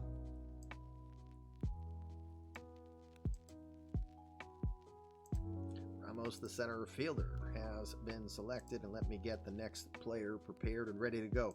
Colorado Rockies will have their supplemental pick here. Again, these picks were provided by the game due to a player being acquired in free agency, and if a player was a high enough talent, we could research it, but everything does add up. What you'll notice when we get to the 3rd round tomorrow is 7 teams have sacrificed their 3rd round pick to provide some of these comp picks. Comp picks will be in the 1st, the 2nd, and the 4th round is when you will see them. You think we should get rid of the qualified offer next season? All right, we'll see. Anything's possible. Let's go back to the Rockies. No more pomp and circumstance there. Let's move onwards and see who will they select with this pick.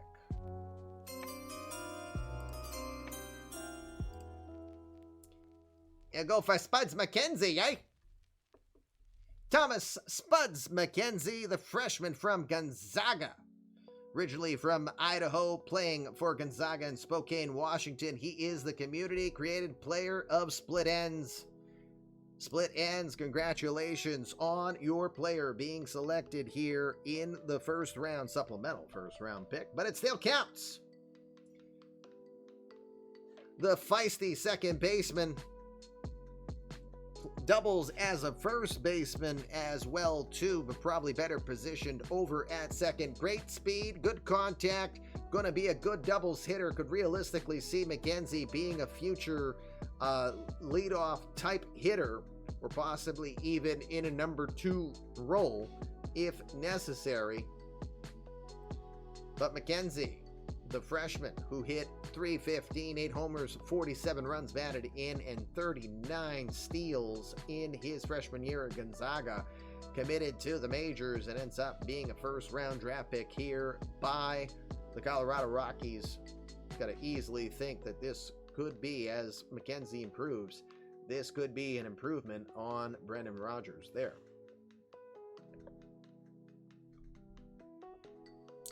McKenzie is signed. Back to the Angels we go. It's that last pick that they wanted to possibly talk about changing.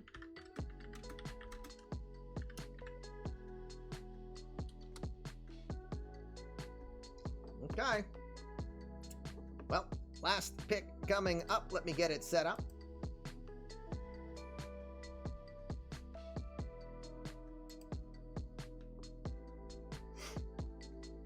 Okay. You're replying to yourself, I assume, since you tagged yourself.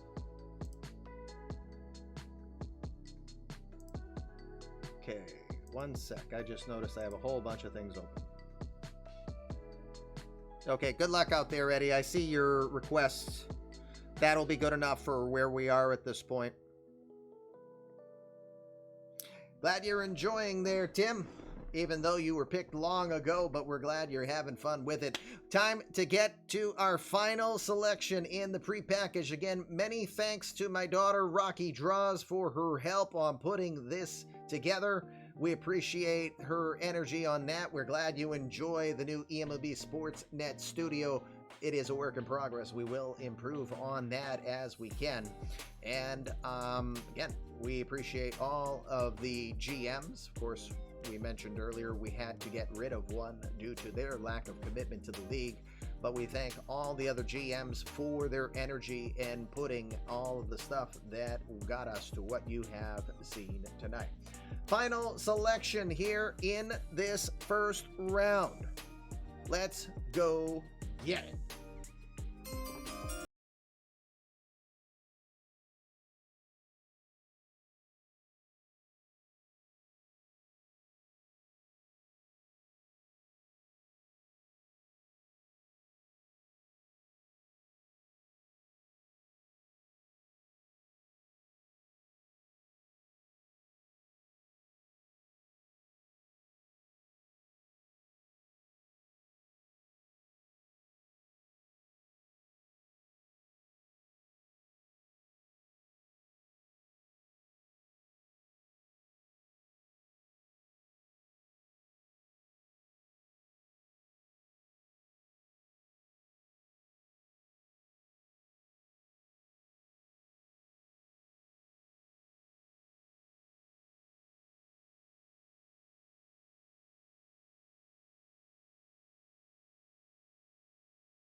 We don't make Aju work way too hard here, okay?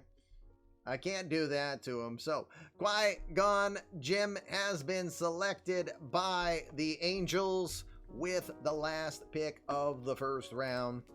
The first round is officially over.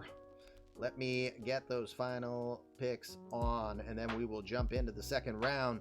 We're going to do that pretty quick since we took longer than we normally mean to. But we hope you enjoy. All right. Guess what? It's the live portion of the draft. That means that teams are going to be making their selections. I am probably blurry. No, I look fine. I don't know. Camera's being a little French, but I'm French too, so. You'll stick with the light side, he says. He did say if he didn't get drafted in the first round, he was going to go to the dark side, didn't he? So, all right. Well, we're all spared from a forced choke over. No wonder why I'm always, choking from time to time. It's Attica's fault. All right, gotcha. Let's go onward. So here's how this is going to work. 5 minutes. Please don't use them all. It's 9:20. 5 minutes in between draft picks here, as I will take this off. Let me do this. I'm changing one other thing in case we need to pull anything up here on the 1.0 universe. We can do so.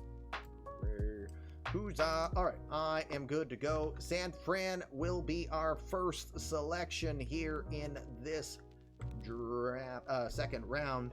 I don't know if he has already sent it.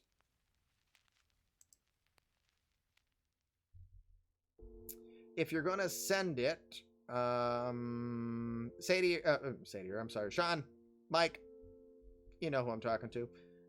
You can either send it in a Twitch whisper, or you can just do that. But I was going to say, do it in private, please. So that, see, San Fran's screwing me. I know that it's not my fault.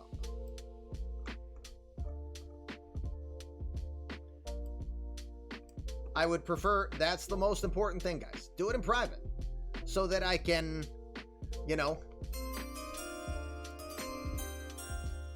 then call up Chucky Willie. Chuck Williams, the player who, quick backstory, originally was drafted once before by Kansas City. Then originally retired to go play football. And I was like, no.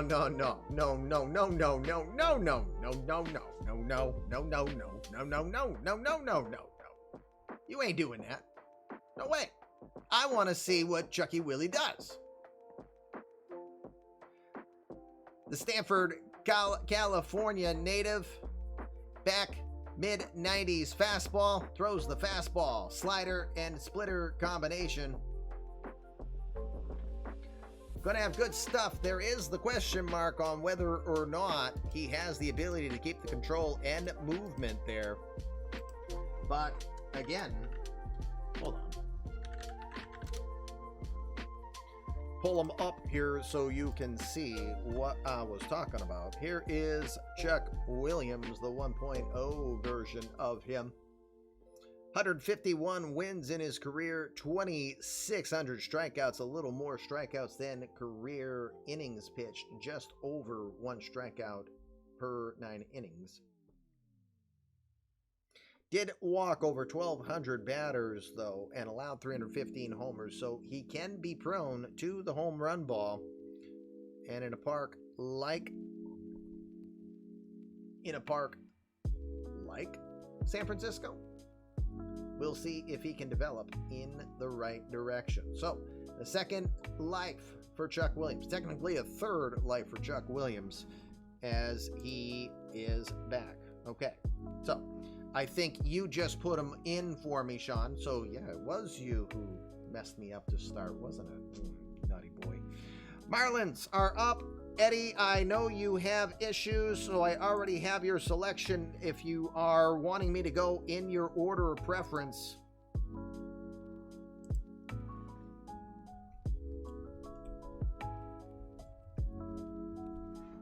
just making sure that he wants me to still select. He did tell me he's under tornado watch out there and power's been spotty, so I'm just double checking if he still wants me to select that player. I'm going to give him a minute. Yep, okay, he's already answered, so very good. I know who his selection is. The pick is in. Oh, I hit the wrong button. Never mind. And no, it's not Chuck Williams again. It is Eric Von Kohn. Eric Von Kohn.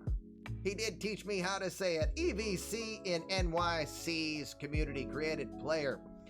Third baseman, 6'2", 220 pounds from New York, New York. Start spreading the news. Congratulations, EVC. You are a Miami Marlin. Great home run potential, solid arm over there at third, also plays first base as well. Cal State Fullerton freshman, 15 home runs this past season, drafted by the Miami Marlins. Let's go fish, he says. Good deal. This is when it gets fun because you guys get to see where you go. All right, that means it is Chicago's turn, the White Sox. Yeah, no longer EBC and NYC. It's EBC and MIA. Good call.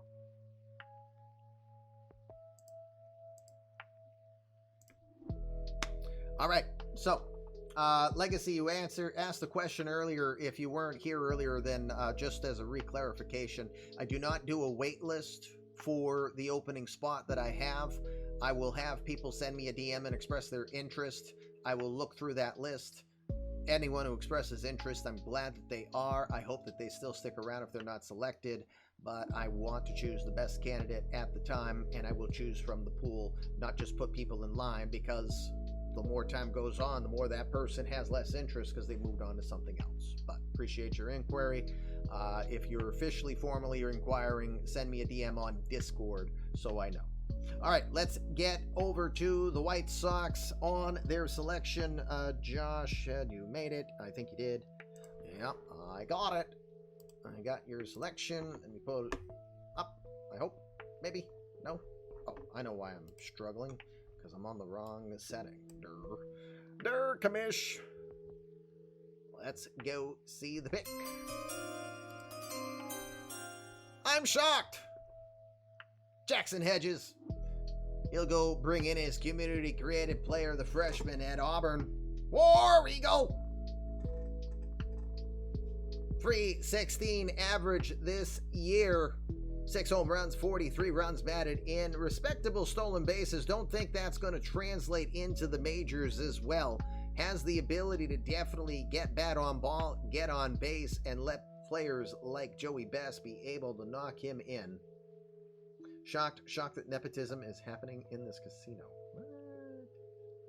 I'm not sure what's going on, but I'm moving on. That is a very random thought there, Mark. Mark's random comment is I'm trying to talk player, and all of a sudden I'd be like, what? Actually, no, it was more like, say what? Oh, oh my God. Shame on me for not knowing a Casablanca reference here at this point. Ooh. Derp, commish.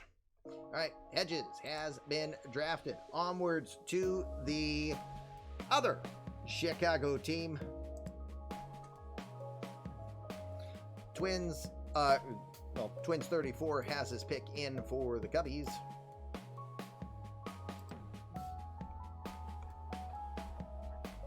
See how much quicker we go once we have the pomp and circumstance done, but the pomp and circumstance is what you guys most look forward to.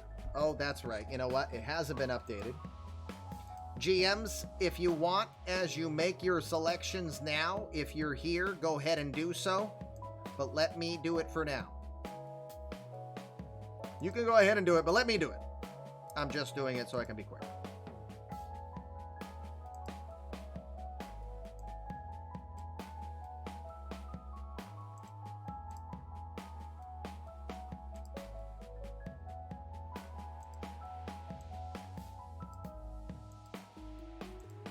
All right, pick is in. Here it comes. Rudy. Rudy. No surprises here as well. Twins will get his community-created player, Steve Rudy Randolph, from the Soar, Minnesota. Playing at Minnesota State as a freshman, went 9-5 with a 3.44 ERA. Throws a low 90s curve, change, screwball, knuckleball. I assure you, I'm not allowing anybody to do screwball, knuckleball combinations in the future, because this isn't the only player who is created like this. And I'm like, that ain't realistic. However, it's allowed here. The 6'6" right-hander gonna be dazzling you with his confusion. Stars. You will just see stars with those pitches coming at you. Steve Randolph, selected by the Cubs. And a lot of boosts to come, yes. All right, Yankees. Pete, I don't know if you're here. Let me see if I have a... Yeah, well, that combo won't be allowed by any new ones anymore. Choose one or the other, and you can't add it as another pitch later because, holy crap, it's no such thing. You might as well just have a Jello one. You sent a whisper. Thank you, sir. I had a feeling I know where you're going. Yep, I had a feeling. I had a feeling. The feeling is mutual. And set up your... Okay. After I do Pete's pick, if you're here and do your pick live, after I announce it, can you put it on Stats Plus for me to save us time? That would be greatly appreciated. I will do Pete's, though. Here comes the Yankees selection. It'll be Pete's community-created player, Jules Zana. And I hope I say that right, Pete. Jules Zana from New York, New York, the freshman at St. John's. 314 average with 10 home runs this past season. The right-hander, 6'2", 220 pounds, solid catching game. Handles the pitching staff very well. Thank you very much. I'm glad I got it right. I would hate to butcher any name. I even had to double check and make sure it was Jason Dominguez, not Jason Dominguez. I could just call him Jason Dominguez and everyone would say, like, stupid Red Sox fan. Zana should be pretty good in as an offensive capability, but again, calling the game at Yankee Stadium, the pitching could be benefiting. Not having players like Gary Sanchez calling the balls and strikes anymore might be a plus for the Yankees as Zana is ready or gets more ready. All right. Zana's drafted. I have it there. Toronto. I do not know if Harris is here. I haven't seen Harris. Checking. Oh my God. All of the messages I have. I have been bombed.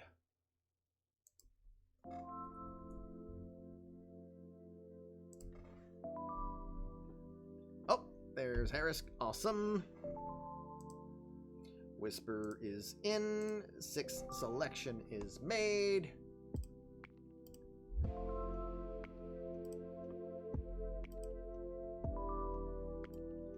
The pick is in. Go ahead and put it on Stats Plus now, Harris, as I announce it. Another community-created player, but it's not Harris's. It's Jamie Thurman. Thurman, the two-way player.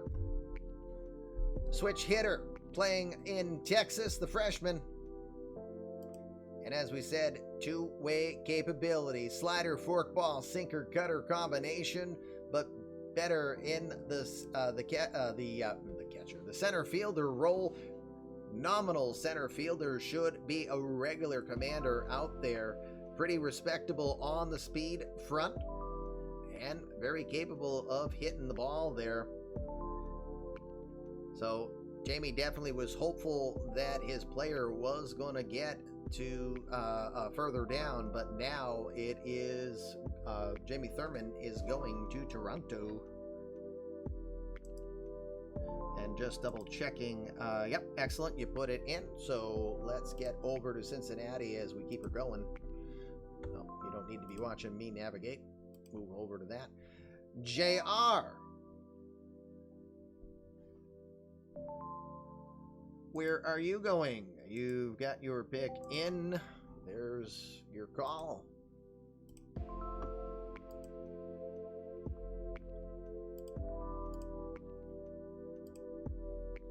All right. The selection is in for JR. Go ahead and put yours on Stats Plus, please. Here it comes. It'll be third baseman J.R. Frankenstero. Community created player of Punk 42. Punk's more newer to us, but we're glad to have him. Freshman over at Michigan from Battle Creek, Michigan. Great contact, great offensive capabilities. Pretty adequate, not the most flashy third baseman. Will get the routine plays done, no doubt, but actually brings a bit of speed to the element there over at third. Should be an impressive player to build around. Do you think we're talking the next Eugenio Suarez here, JR? Possibly? We'll find out. Frankenstero gets drafted. Hoping the 3B of the future. All right. So it's Oakland's turn. I'm making that selection again. Let me just quickly act as Oakland commish-wise. So let me make my decisions now. Went with Brian Gordon in the first round. But no, I kept the card from doesn't. Oh, I don't know. Doesn't fit with anything that I don't know. Anyway, sorry, that threw me off. I need to get a pick in. Let me just look at something really quick here. That feels like the one. I think. Wait. Oh wait, now it's changed on me. Go figure. Hold on one second.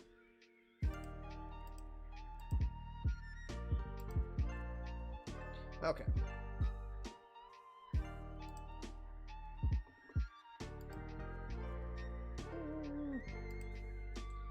We're going to take a hard pass on that. Sorry, this is the part where I'm making a decision and you get to watch me. I'm deciding if I like what the scout says versus... You can apply, Charm. Again, I'm not playing favorites on it. I want to give... We've got a big community now. That's the blessing of having the opportunity to have grown. Very, very honored again that I got made Twitch partner with everybody's support here. So I'm leaving it open to who expresses interest and their level of involvement to the league. Again, this is a commitment, and that's why Oakland is open, because the commitment just was not there. That's why you're watching me do what I'm doing right this moment.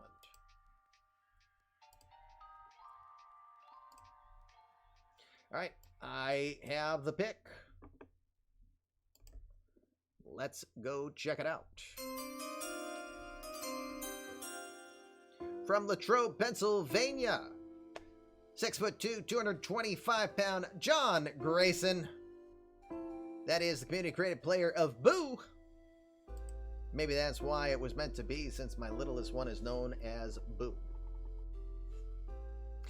Freshman over at St. Vincent, also in Latrobe. Great contact hitter, solid power hitter as well. That could work pretty well in the Coliseum. Again, defense is not known to be the specialty. So the question will be, is Boo a full-time player? Is Grayson a full-time player? Or are we looking at a player that's most likely going to be a DH specialist that's going to be trying to drive runners in? But congratulations to Johnson Grayson.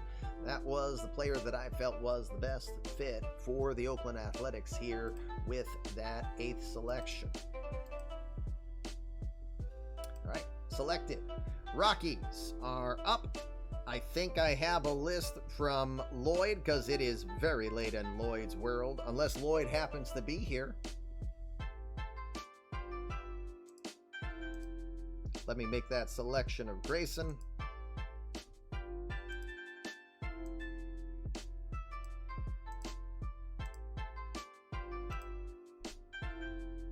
All right, let me go look for Lloyd.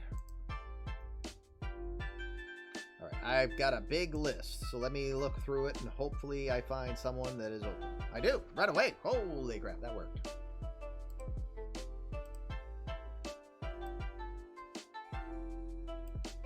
All right, selection is in for the Rockies, almost. Let me get it on Stats Plus.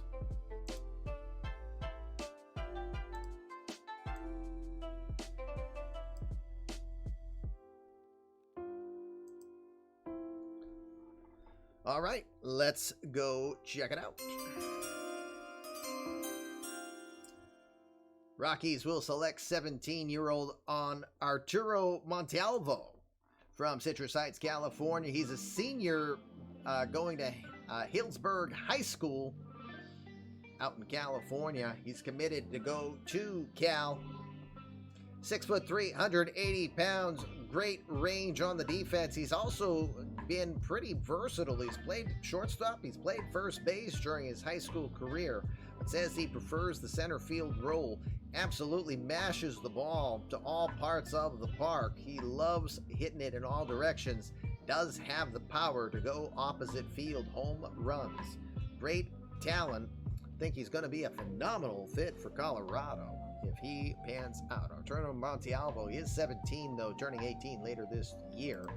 So again, he's younger. Might not see him for a while, but Montalvo seems like a solid pick there. Cleveland, 10th pick. We've got 939, so we've got, we're going to try to get him done.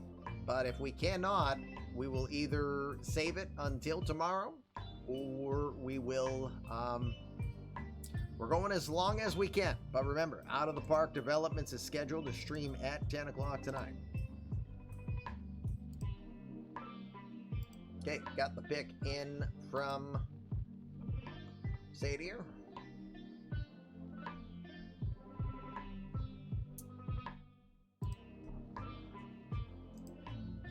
Yeah, just wait until I announce it. Go right ahead.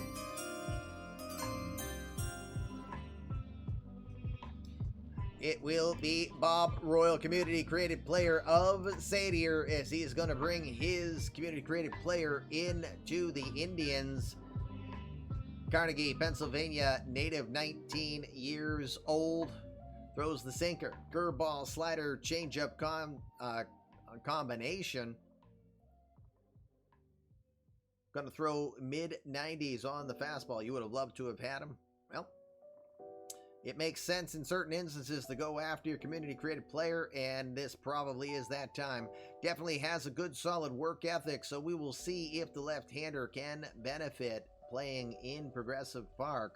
Again, the off-speed pitch is probably the one graded to be his best possible pitch here. Bob Royal, selected by the Indians. Hello! We've got 32 Raiders coming over from Yuka's stream. Welcome to all of you. If you are just joining us, welcome to special coverage of eMLB Sportsnet, broadcasting the 2025 eMLB Amateur Draft. We are in the second round. We have 11 picks in thus far. It's been a great draft. If you are just joining us and you want to know where the draft is so far, there's the draft list available to you. Red Sox are up. Billy, I think you're here. I think. Wait. Eh. Fire the Yukanon. The Yukanon. Okay. You know what? We can. Fire the Yukanon!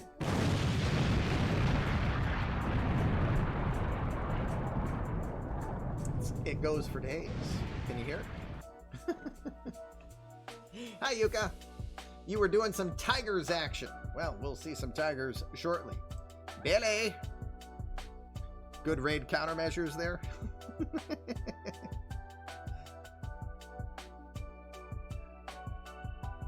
Let's see.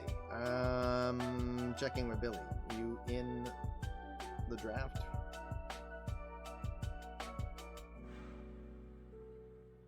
I don't know if he wants me to go with a list or not, so let me look and see if I missed something. Nope. Unless he whispered.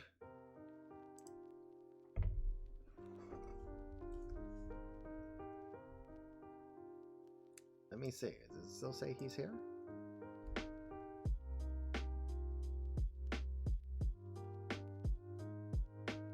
Nope.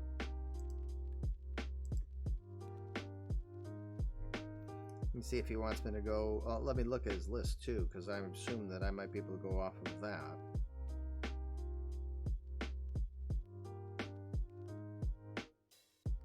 I can actually. Yes, sir, there's Tranquil. James Bond is a Texas Ranger. As he got drafted in the first round. We even had the music out for you there, Tranquil.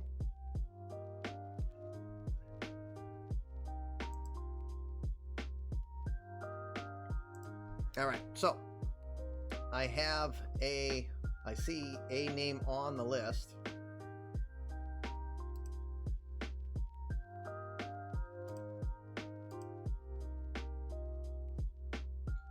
So one, okay.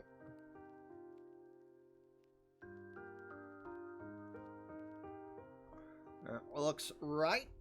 We'll go with that. As we have a selection, let's get over to the Red Sox pick.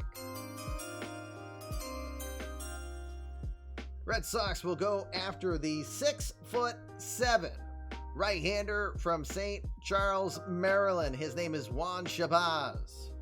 Played at Bell High School in Washington, D.C. He's committed to Texas A&M. We'll see if he gets there. Tall, 6'7" right-hander, throws mid-90s with that cutter and splitter. Complements that with a screwball. Does have a curveball and a slider. Probably needs work on, but he's got phenomenal movement of his pitches.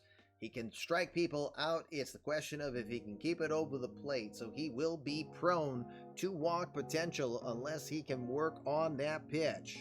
Juan Shabazz is being drafted by the Boston Red Sox here with their second round pick. Okay, Shabazz is all in. That puts the Padres up. I think Steve had sent... Oh, there's Steve.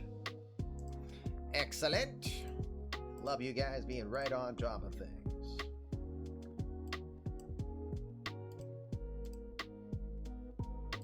All right, pick is in. Let's go see where the Padres are going to go with this selection.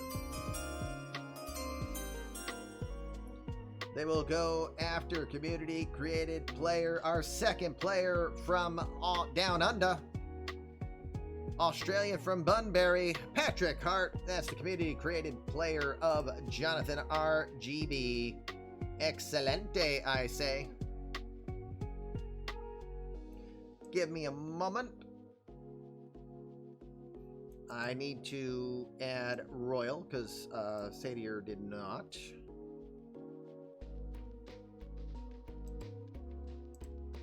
And let me put Shabazz on for the Red Sox.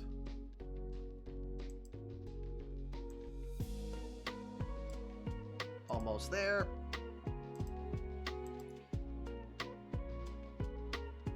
Okay. Padres. Steve, if you can, put that pick on the list. But Jonathan RGB, one of our overseas players, community created players, has been drafted. The Australian who plays for Coastal Carolina this past year, the freshman, hitting .342 with 11 homers and 57 runs batted in. Great doubles, extra base type of player, solid defender, probably best as a center fielder, but also doubles as a left fielder as well. Above average speed. Should be a good overall talent. Might still want to work on his ability to put bat on ball. But Patrick Hart should be a solid find here for the Padres. Drafted in the 12th round, 44th overall. onward to the Mets we go, and that will put Denbrew up. I think Denbrew is still here. His wife is gone on a trip, so why not? Of course he's here. I got his pick. His selection is in.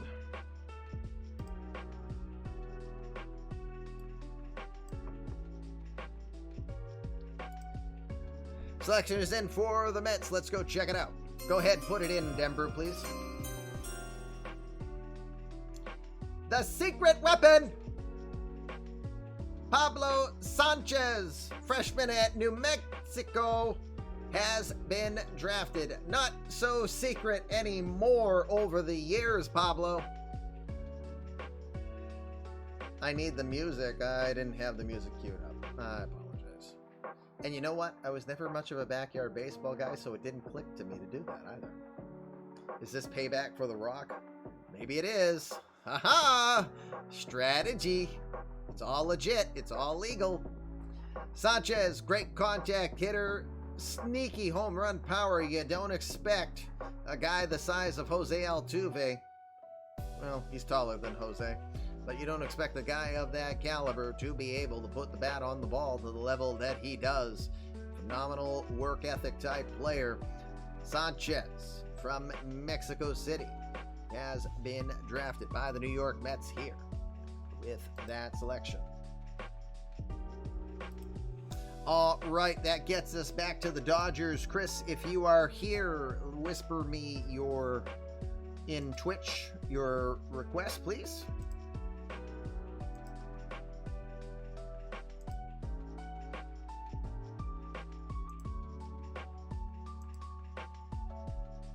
Thank you again for everybody and their efforts this evening. I appreciate your participation and help, and hope you have enjoyed the entire production that we have put together. Again, this has been a production that realistically goes 6 months long to put together. All right, Dodgers selection is in. Let's go. Great horny toads! Great horny toads indeed, so you can see it. There you go. That kind of gives you away. Tranquil, thank you for that. Meanwhile, the Iceman has been drafted. Tom Kazansky is on his way to LA. Isn't that a proper place? That's not far from Miramar, is it? Thank you again, Tranquil. Sincerely appreciate the 10 gifted subs there. Pete got a sub. That's funny. The Iceman, GT Sundowns community created player, is on his way. Miramar's in Florida. That was the reminder. The freshman over at Navy, 17 home runs this year, 57 runs batted in. Great power off the bat of Kazansky. He has that perfect uppercut swing. That'll work very well for Chavez Ravine, we've got to think. So between the acquisition of Rob Deere Jr. and the Iceman, you got to think power personified is coming to Los Angeles. Great selection. Tom Kazansky, now a member of the Los Angeles Dodgers. Seattle Mariners are now up with the 15th pick. We have 10 minutes left. I need people to be on out of the park watch for FHM hockey, please. We do not want to step on any toes.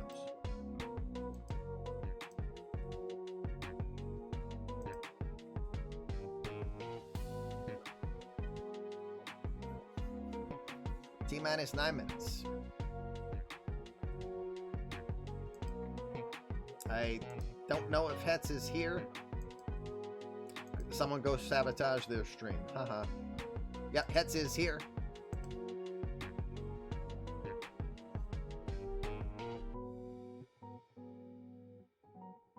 There is Hetz sending me a message. I got his selection.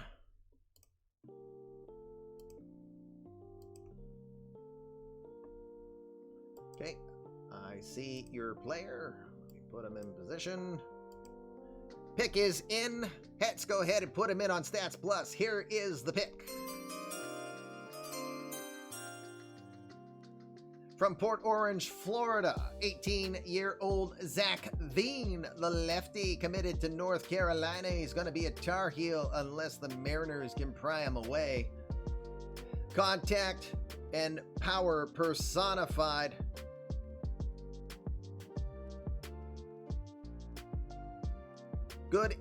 Good range overall, but again, he'll be more of a corner outfielder than a center fielder. Don't see him as a benefit in that specific situation.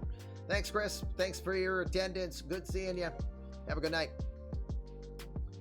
Again, the senior at Spruce Creek High School has been selected here by the Mariners. You definitely don't think he's going to be trying to take over Pedro Serrano's spot in right field for sure, but depth never hurts, and there's always left field, right? Zach Veen, drafted by the Mariners. Onward to the Kansas City Royals we go. Minerva, where would you like to go with this one?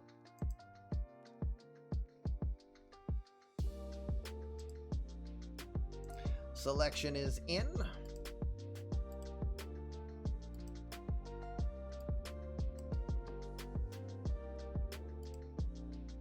Let's go check out this selection. Go ahead and put it in the Stats Plus now. He'll go after the lefty Zach Clark, a senior at TNXL Academy in Altamonte Springs, Florida. He's committing to a junior college this offseason. We'll see if the Royals will select him. A sidearm specialist from the left side, low mid-90s with a cutter and a splitter. Yikes, that sounds scary coming from the side. Throws an even nastier curveball. That's more of a no curveballs 9-3. That's more of a slider, but it's going to be a nasty pitch. Zach Clark has been selected by the Kansas City Royals here in the second round. That's an interesting pick here. See, are we updated on Stats Plus? We are. Milwaukee Brewers are up. I already see Jason having submit something to me. I love it when you guys are on top of things, but we are short on time.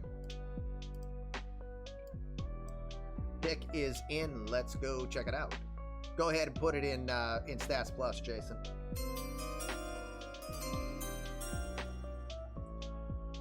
From Belleville, New Jersey, Jim Wilson, the shortstop. He's a senior at Morristown Friends High School in Morristown, New Jersey. 6'4", 180-pound right-hander, planning to go to Ole Miss unless the Brew Crew can think otherwise. Great gap hitter, known for getting some good hitting. He had double-digit home runs in 20-plus games. He was hitting extra base hits almost every other game he played during his high school career, and he has a decent amount of speed to complement it as well. Not going to be a top tier shortstop defensively, more of a second tier specialist. Still good all-around player overall. Jim Wilson selected by the Brewers here with their selection. Moving on to the Brewers. What would not the Brewers, the Orioles. Where would the Orioles like to go? Brendan.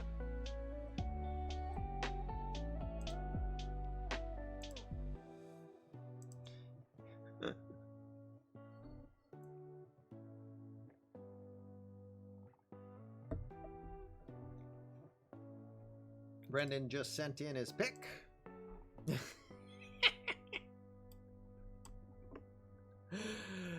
Okay. I think we know who we're talking about here. The guy who was prior announced is now officially announced. It's Pablo Mejia. Drafted last season by the St. Louis Cardinals. Accidentally assumed to be selected by me back in the first round for the Mets. That was my mistake entirely. The freshman over at Delaware, hitting .289 with 10 home runs this past year. Great defensive talent, great speed up, and will work it well up the middle. Again, gotta wonder what his role is. You've got an Anthony Madrano, you have a Cesar Asturis, you have a Nick Spence, but it doesn't hurt to have depth. Is this a replacement for Buster Bluth, maybe? Pablo Mejia, drafted by the Orioles. Minnesota Twins. Hold on. We have a F up. I'm going to oops edit that pick, because that's what it says. Oops, edit pick.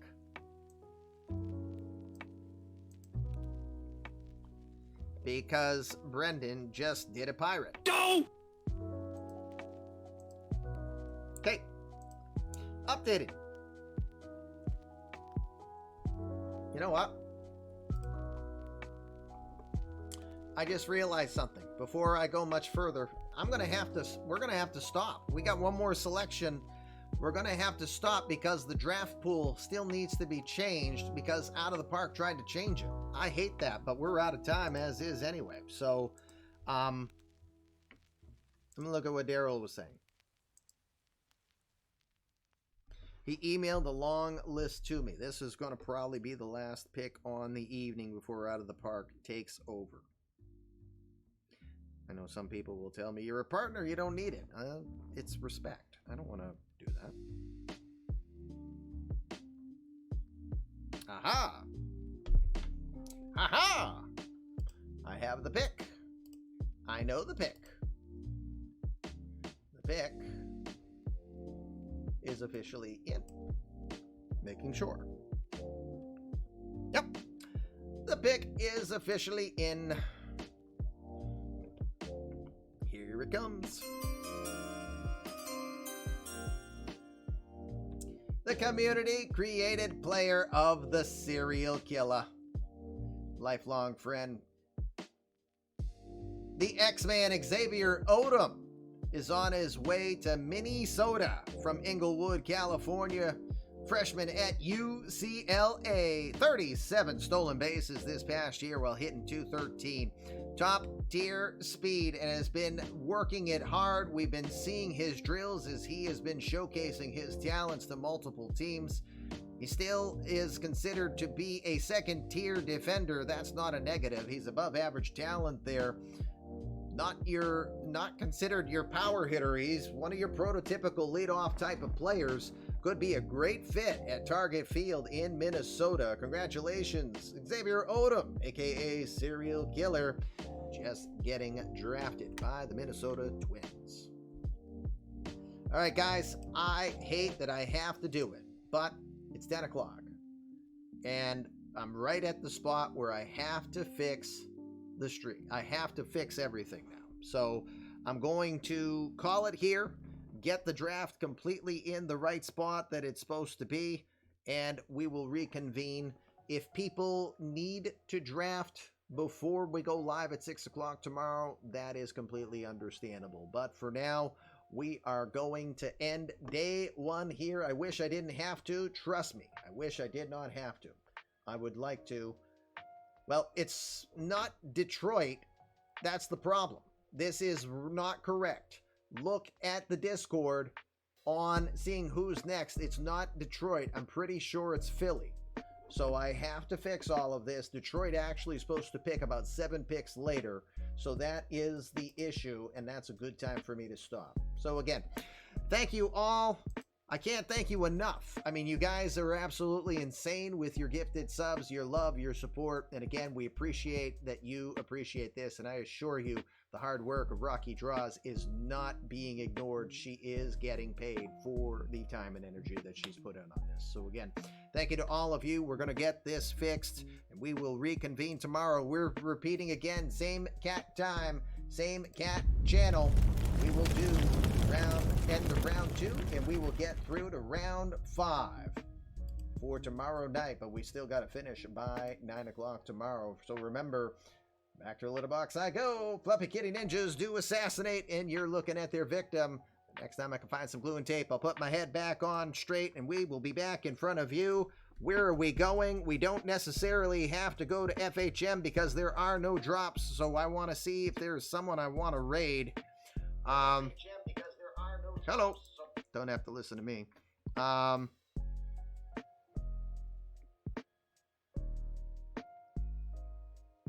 want to keep the baseball theme tonight. I am going to make someone's day. Oh, is I Rock This on? Okay.